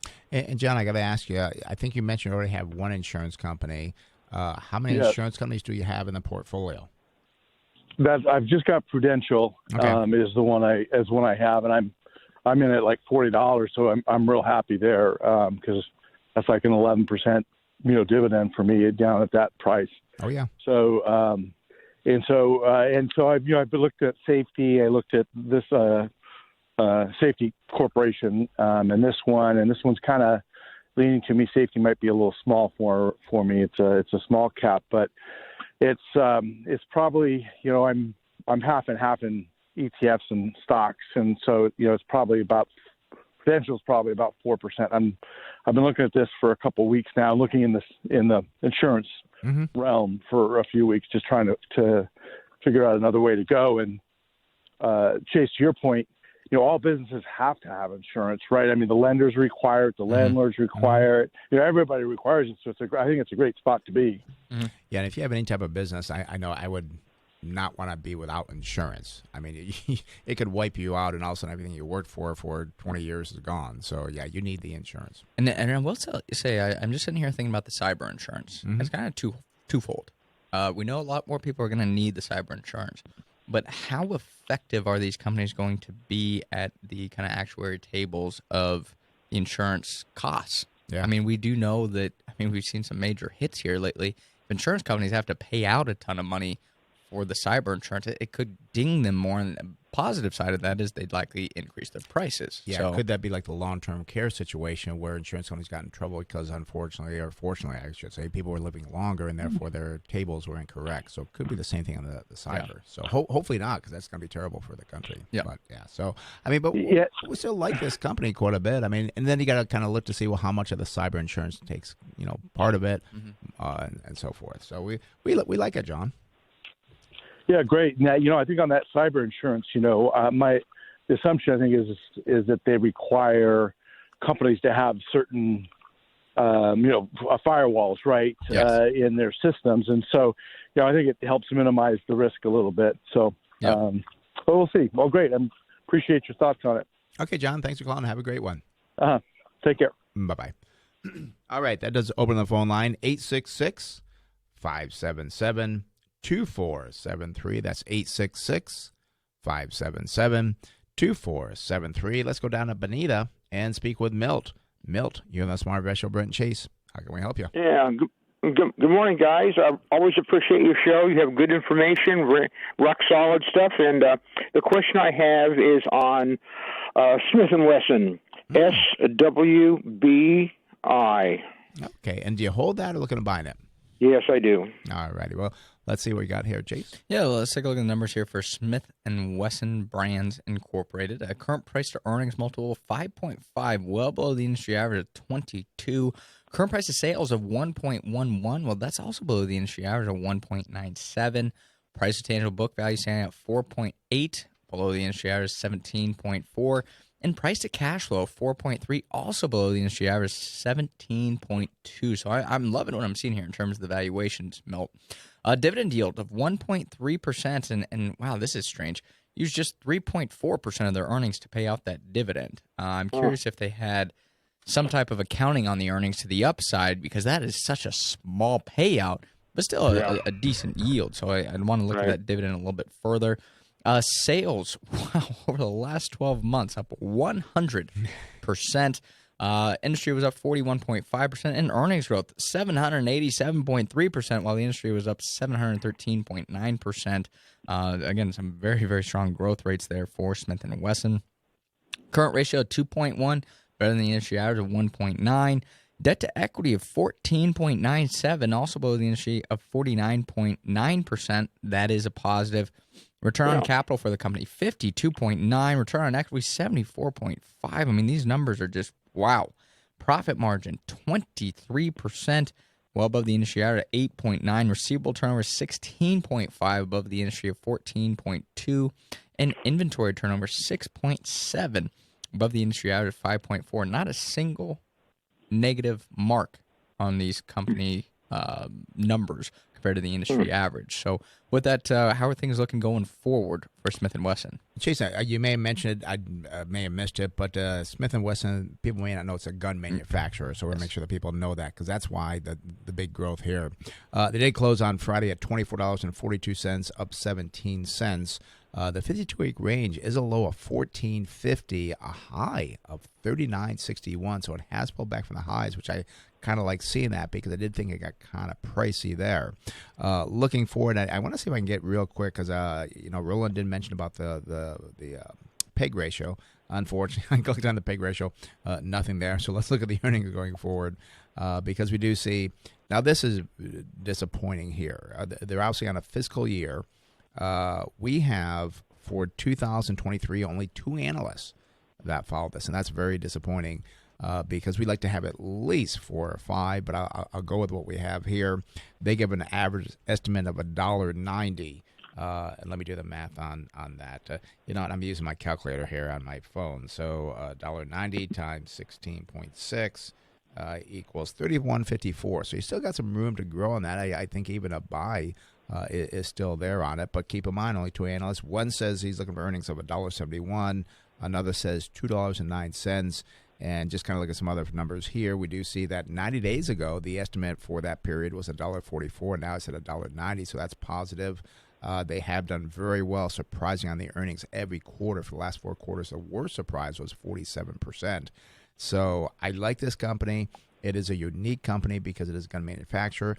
I don't know if they also make the bullets and stuff for the guns or not. I don't know if they do the munitions or not. Yeah, I was going to say this is something that concerns me.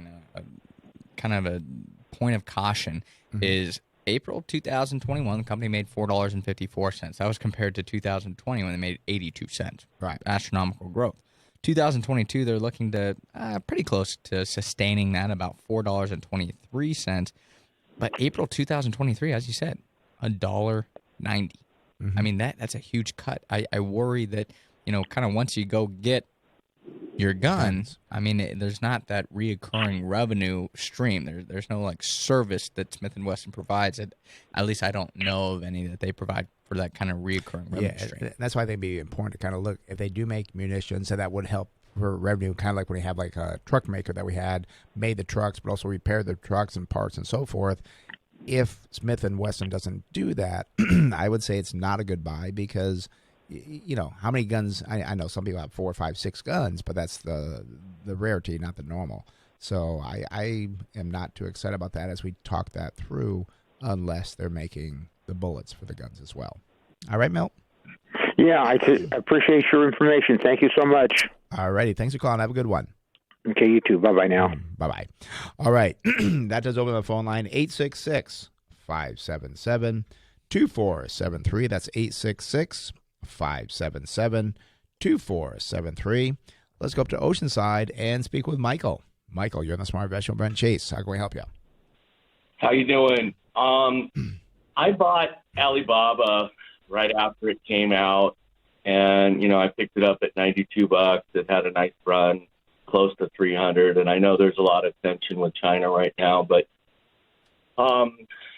what's your take on that? It's down to around 160. It's taken a beating, and I heard what you said about growth stocks, and I just wanted to feel your take on this, and others like Tencent and what's going on right now, and if you have any insight. Yeah, let's take a look at some numbers, and then we'll kind of talk about it a little bit. Yeah, so Alibaba, we talked about Alibaba here recently on our YouTube channel, and we were saying, I just like saying the name, it's fun. Alibaba. So looking at the current price to earnings for Alibaba, 19.22. I mean, that's very strong compared to the industry average of 49.1. And just kind of give you a reference point, Amazon trades at 58 times earnings.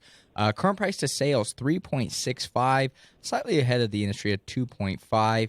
Current price to tangible book value, 4.5, well below the industry average, 16.3. Current price to cash flow, 15.9, also compares favorably to the industry average, 23.4. No dividend from Alibaba. Sales, well, those have been strong, up 40.2% over the last 12 months compared to an industry average of 22.9%. However, earnings, I got kind of surprised by this, down 18.1%, while the industry climbed 134.4%. So curious, they're just doing a lot of investing. Again, this is a foreign company. How are they accounting for different expenses? It might not be a CapEx expenditure. It might just be an operating expenditure, which is driving down the income rather than the cash flow. So very curious on how you grow sales 40%, but earnings decline 18%. That's a very strange combination. Looking at the balance sheet, that is very, very strong for Alibaba. 1.7 is that current ratio above the industry average of 1.2. Debt to equity of 15.3%. Very strong compared to the industry of 66.7%. Return on capital looks good at 11.4%, and return on equity also looks good at 16.5%. Profit margin 16.5%, well above the industry average 5%. That's a very, very good margin for an online retailer. I know they do other things as well, I believe, but like to see that strong number. Receivable turnover, nothing there, and inventory turnover, nothing there as well. So numbers look strong for Alibaba, I'd say overall. What are we looking at going forward? Well, take a look at what I did on Friday, and again, the decline continues here because there's a $159.47, $159.47 on Friday, down $5.77. The 52-week range, we're very close to that low at $152.80.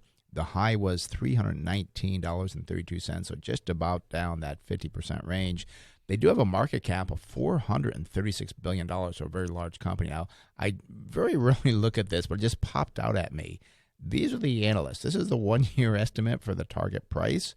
They say $1,784. I think they need to kind of do a little more research. Is that in yuan? I mean,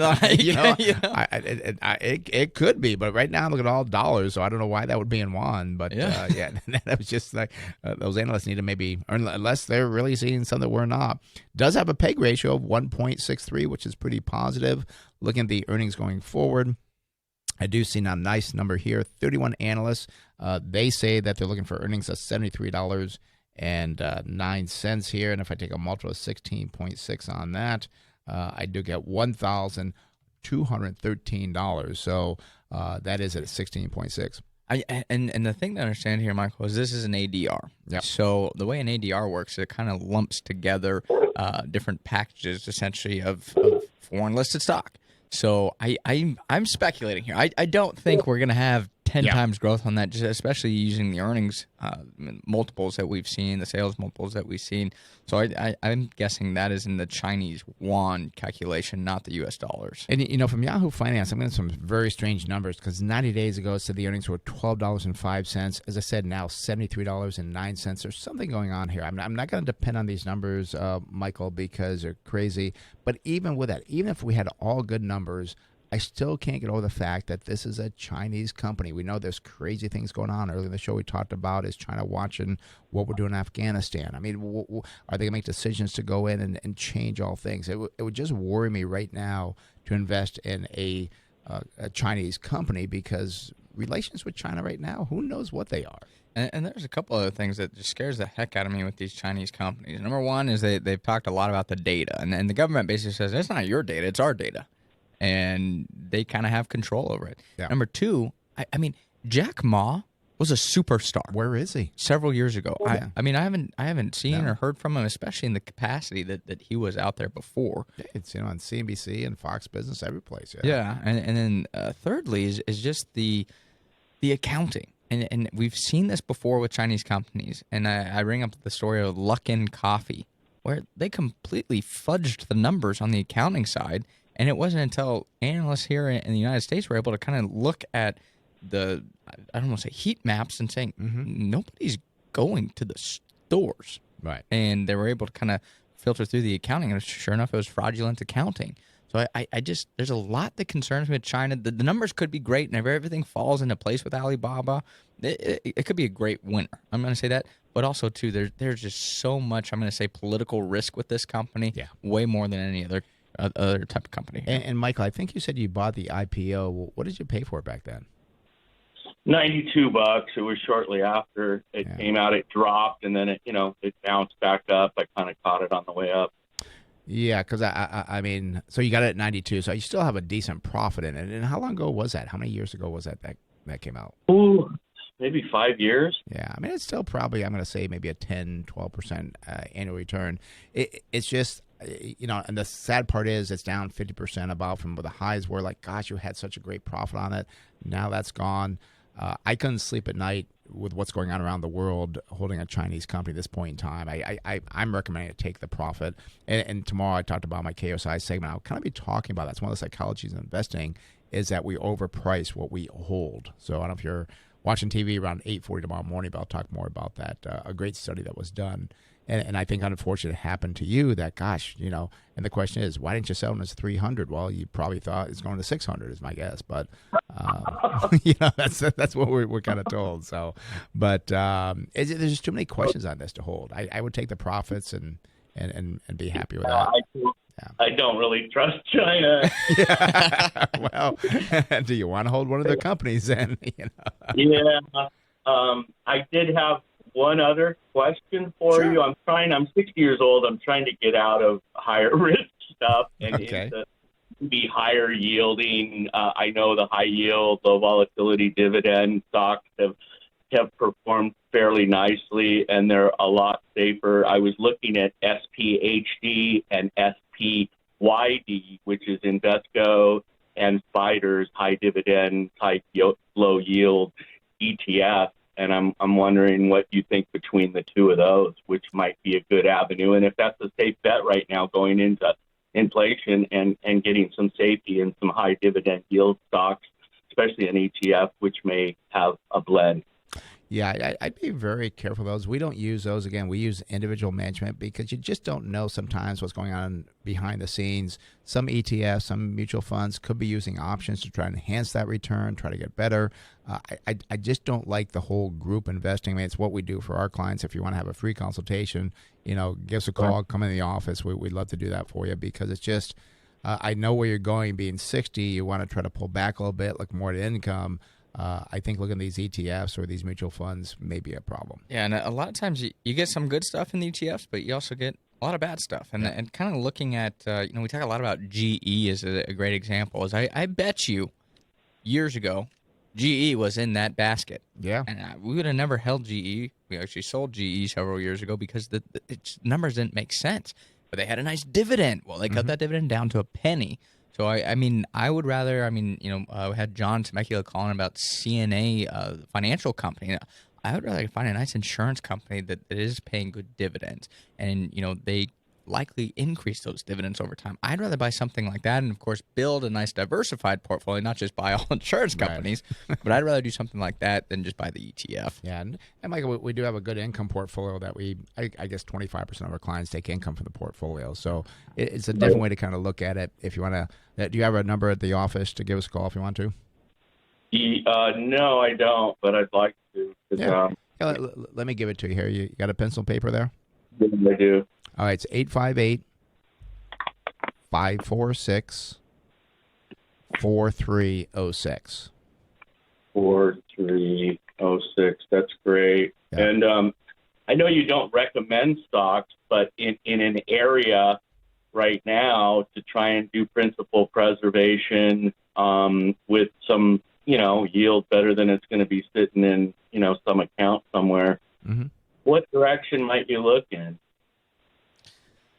I would say a good one that we just covered was the insurance companies. I think there's a lot of intrigue there. I'd say financial companies overall are pretty strong. I don't know if I want to use CNA. Safe. You said CNA. CNA is the one we covered earlier. Yeah. There's still more research to be done, but it was definitely intriguing. Yeah. CNA looks good, huh? Okay. Well, that sounds good. I will give you a call, and maybe we can sit down and take a look at the entire portfolio. Yeah, because that gives us more time. We spend like an hour kind of with you talking about different things, and it kind of points you in the right direction here on the show, but to go in more detail, we'll do that. So, Michael, we'll look forward to hearing from your call, and thanks for the call here. I appreciate it. Okay. Thank you. You're welcome. Bye-bye. All righty. That does open the phone line, 866-577-2473. That's 866-577-2473. Let's go out to Alpine and speak with Jim. Jim, you're on the Smart Best Show. Brent Chase. How can we help you? Hey, good morning, gentlemen. Good morning. How are you this morning? Good. How you doing? I'm just seriously blessed. What can I say? Now I get to talk to you two. Well, good. We appreciate that. What can be better about a Saturday morning? So, listen, I appreciate you bad-mouthing ETFs a little bit because I'm going to ask you about kind of an ETF.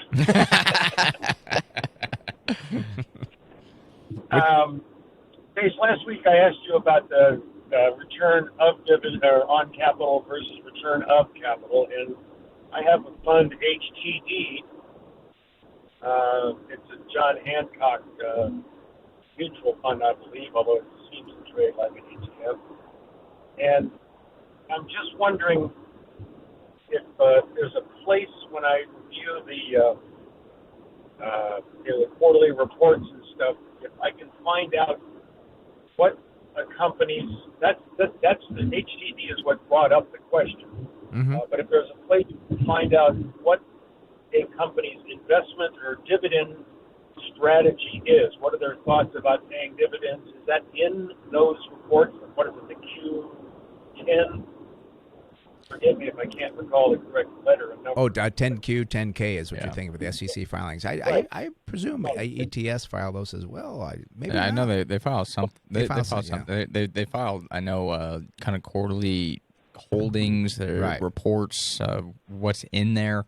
So I do know there is that, but kind of more specifically, it sounds like you're asking just about companies in general. It is. Yes.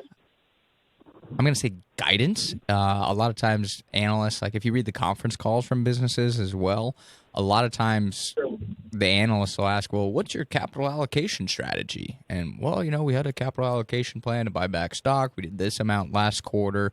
This is our plan on the dividend. Some companies that cut dividends, the analysts ask, well, are you planning on bringing it back? Well, we can't talk about that. So, there's not going to be an exact answer many times, but you can kind of get a feel. And there's one company in our portfolio in particular I'm thinking about that we thought they were going to bring back the dividend earlier this year, and they're still kind of holding out on it, but they haven't given an exact date of when it will come back.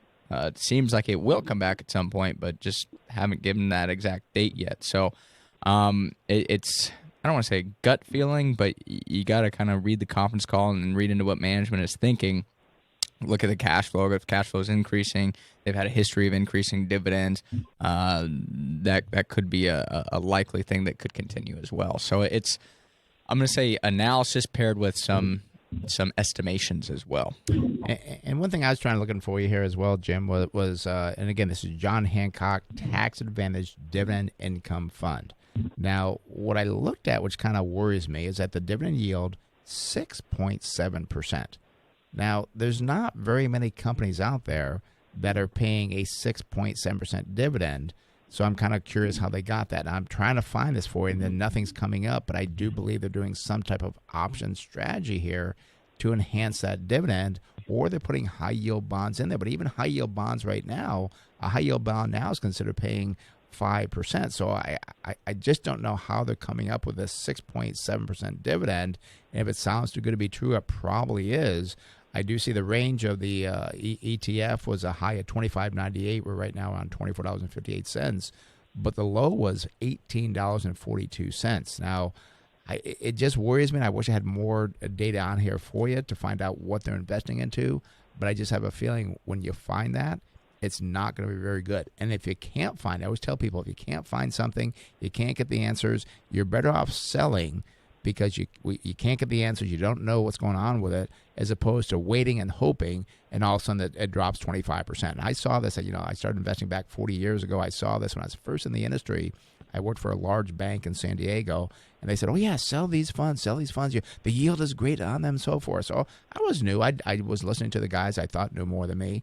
Well, they had these option strategies, and when rates moved the wrong direction, our clients were losing 20-25% in bond funds, and it's because of the option strategy. So I just have a feeling with a 6.7% yield on a tax-advantaged dividend income fund, they're doing something to get that yield high. So I'd be very, very concerned on that.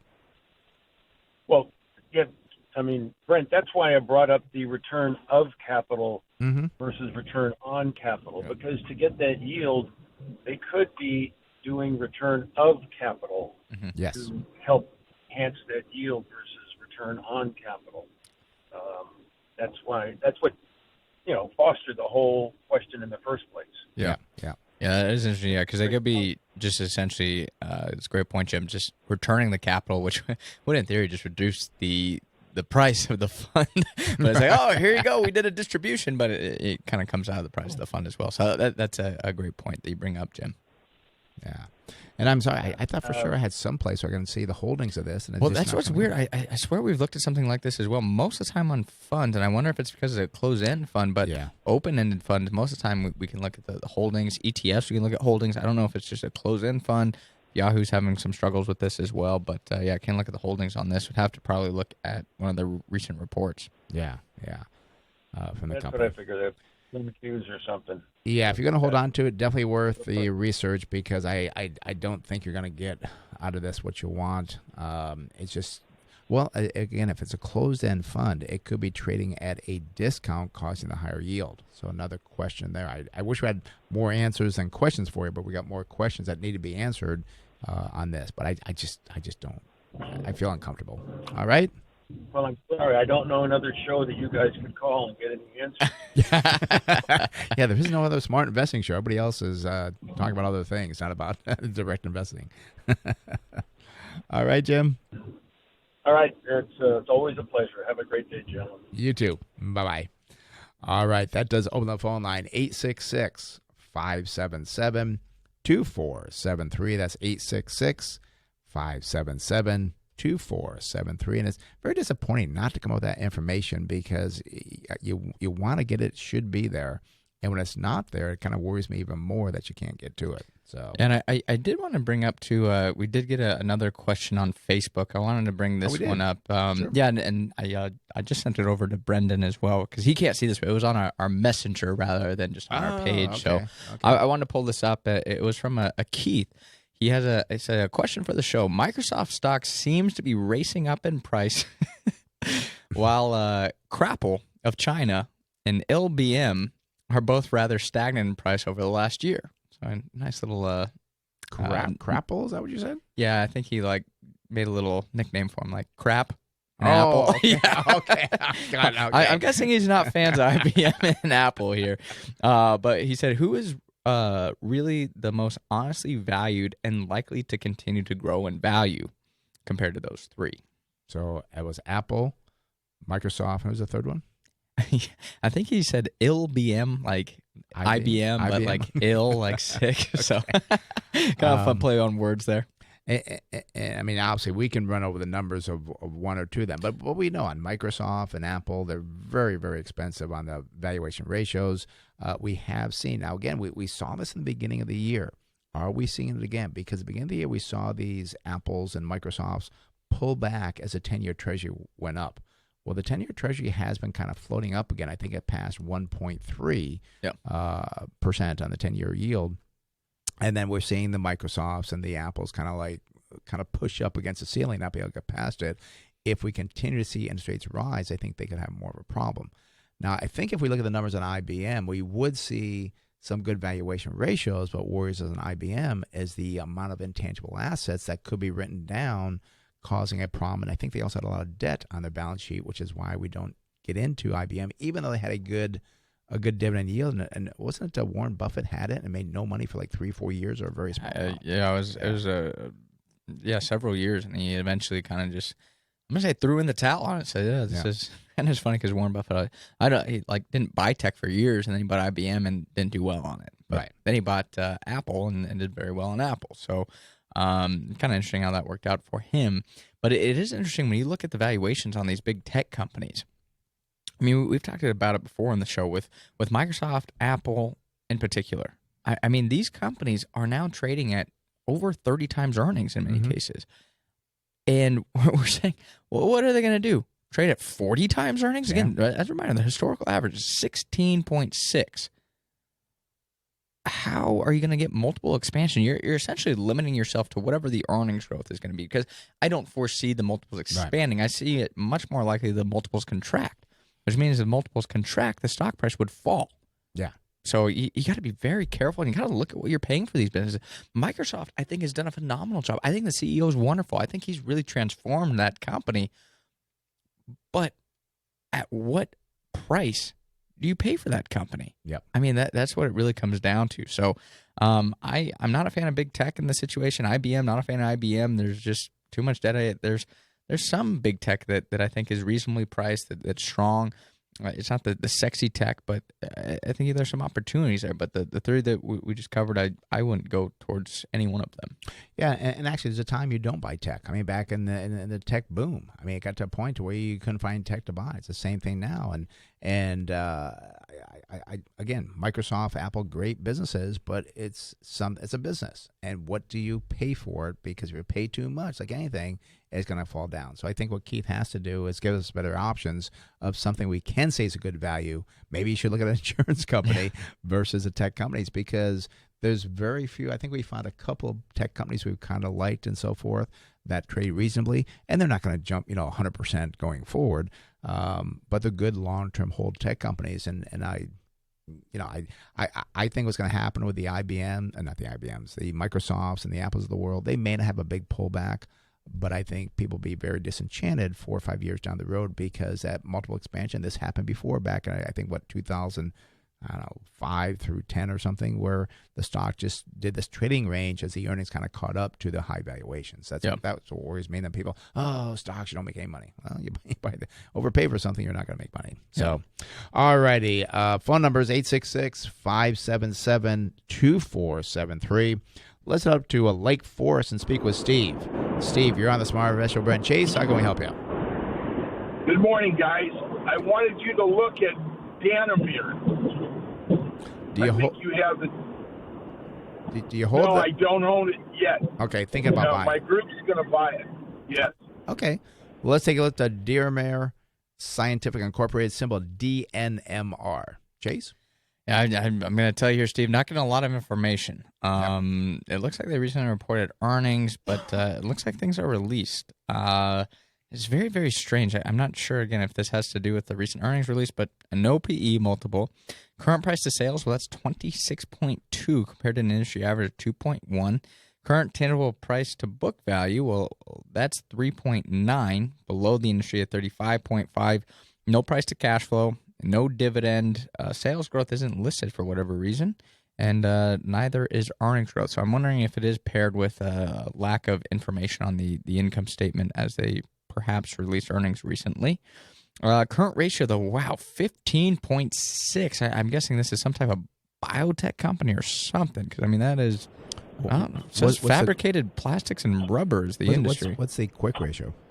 Quick ratio is 14.9. A lot of cash. Yeah. I mean, it's very strange. Debt to equity, 5.9. As I said, no return on, return on capital here, negative 15.7. Return on equity, negative 18. Profit margin for the last financial information, negative 85.7%. Receivable turnover, nothing there. Inventory turnover, nothing there. So not a whole lot on the numbers side here, Steve. What do you guys see that is intriguing about this company? They have just come up with a patent to produce a plastic that's made from a bean stock. I can't remember which bean it is, that will replace baggies for trash and things, and that will, when it goes in the land dump, will wind up degrading it in 6 months rather than 99 years. Well, that's pretty interesting. I do see the stock did close on a Friday at $20.10, up $1.39, up 7.4%. Maybe that's when that information came out. I do see a 52-week range here. Now, this is not good here, Steve, because the low is $9.75. Okay.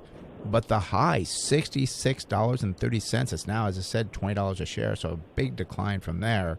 You got a market cap of $1.96 billion. Let me just kind of look up, see if the analysts give it any earnings going forward. Unfortunately, 2 analysts are following this company. The average of those 2 is to lose 20 cents. One analyst says they'll lose 46 cents. One says they'll make 5 cents.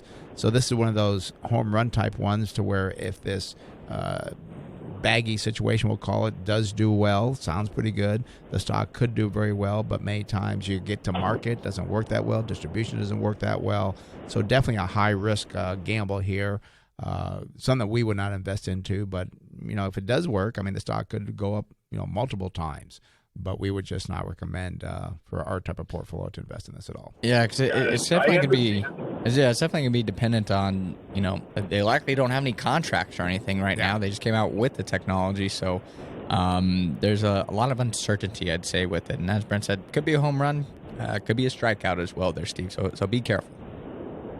Okay. Thank you for that information. I appreciate it. Okay, Steve. Thanks for calling. Have a good one. All right. Okay. You too. Bye-bye.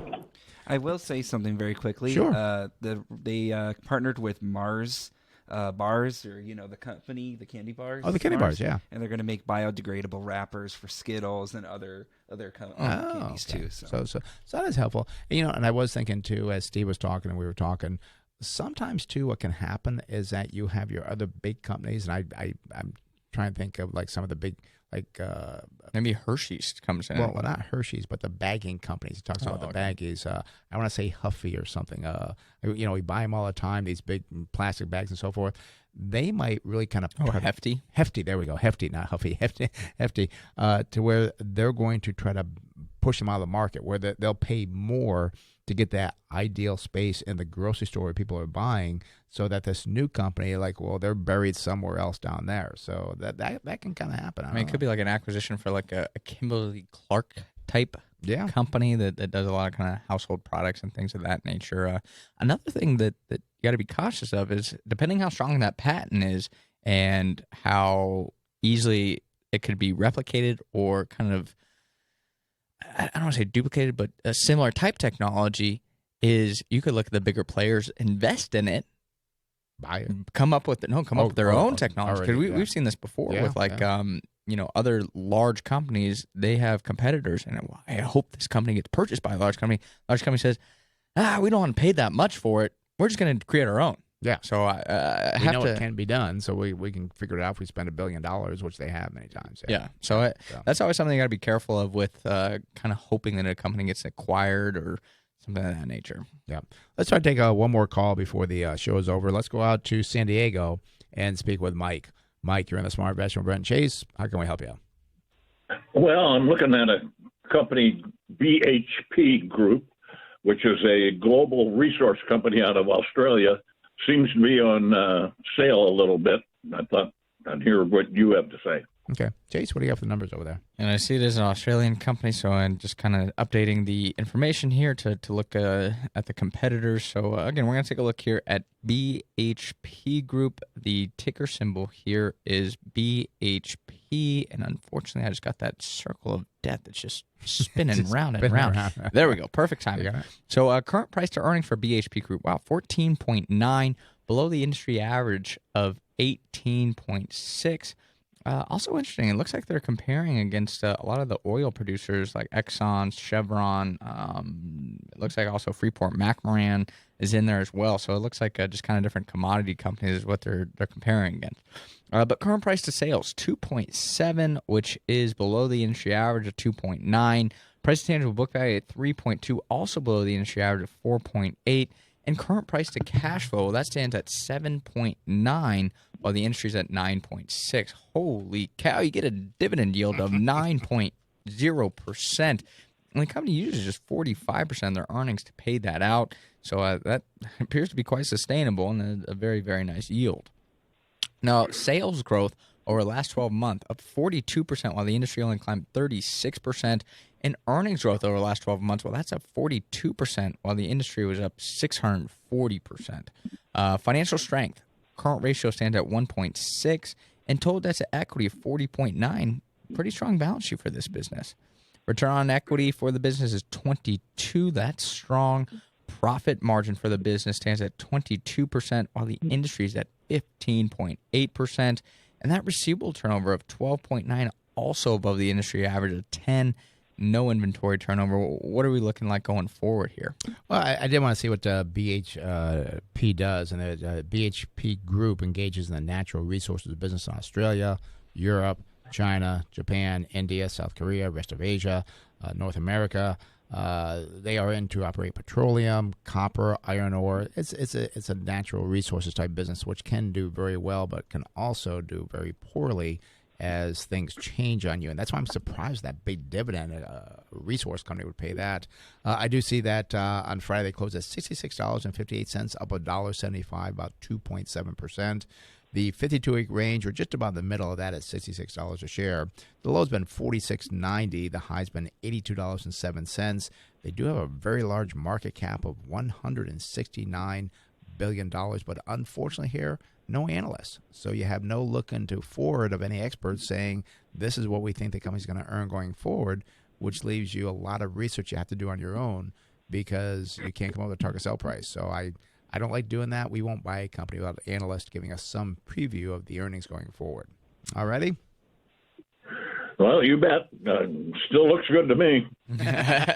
And it could do well or it could not do well. So that's the thing. If you don't have enough information, we always say walk away because it's terrible to buy something and then it falls down and you say, I knew I shouldn't have done that. All right, Mike. Okay, thanks. Have a good weekend. You too. Thanks for calling. Bye-bye.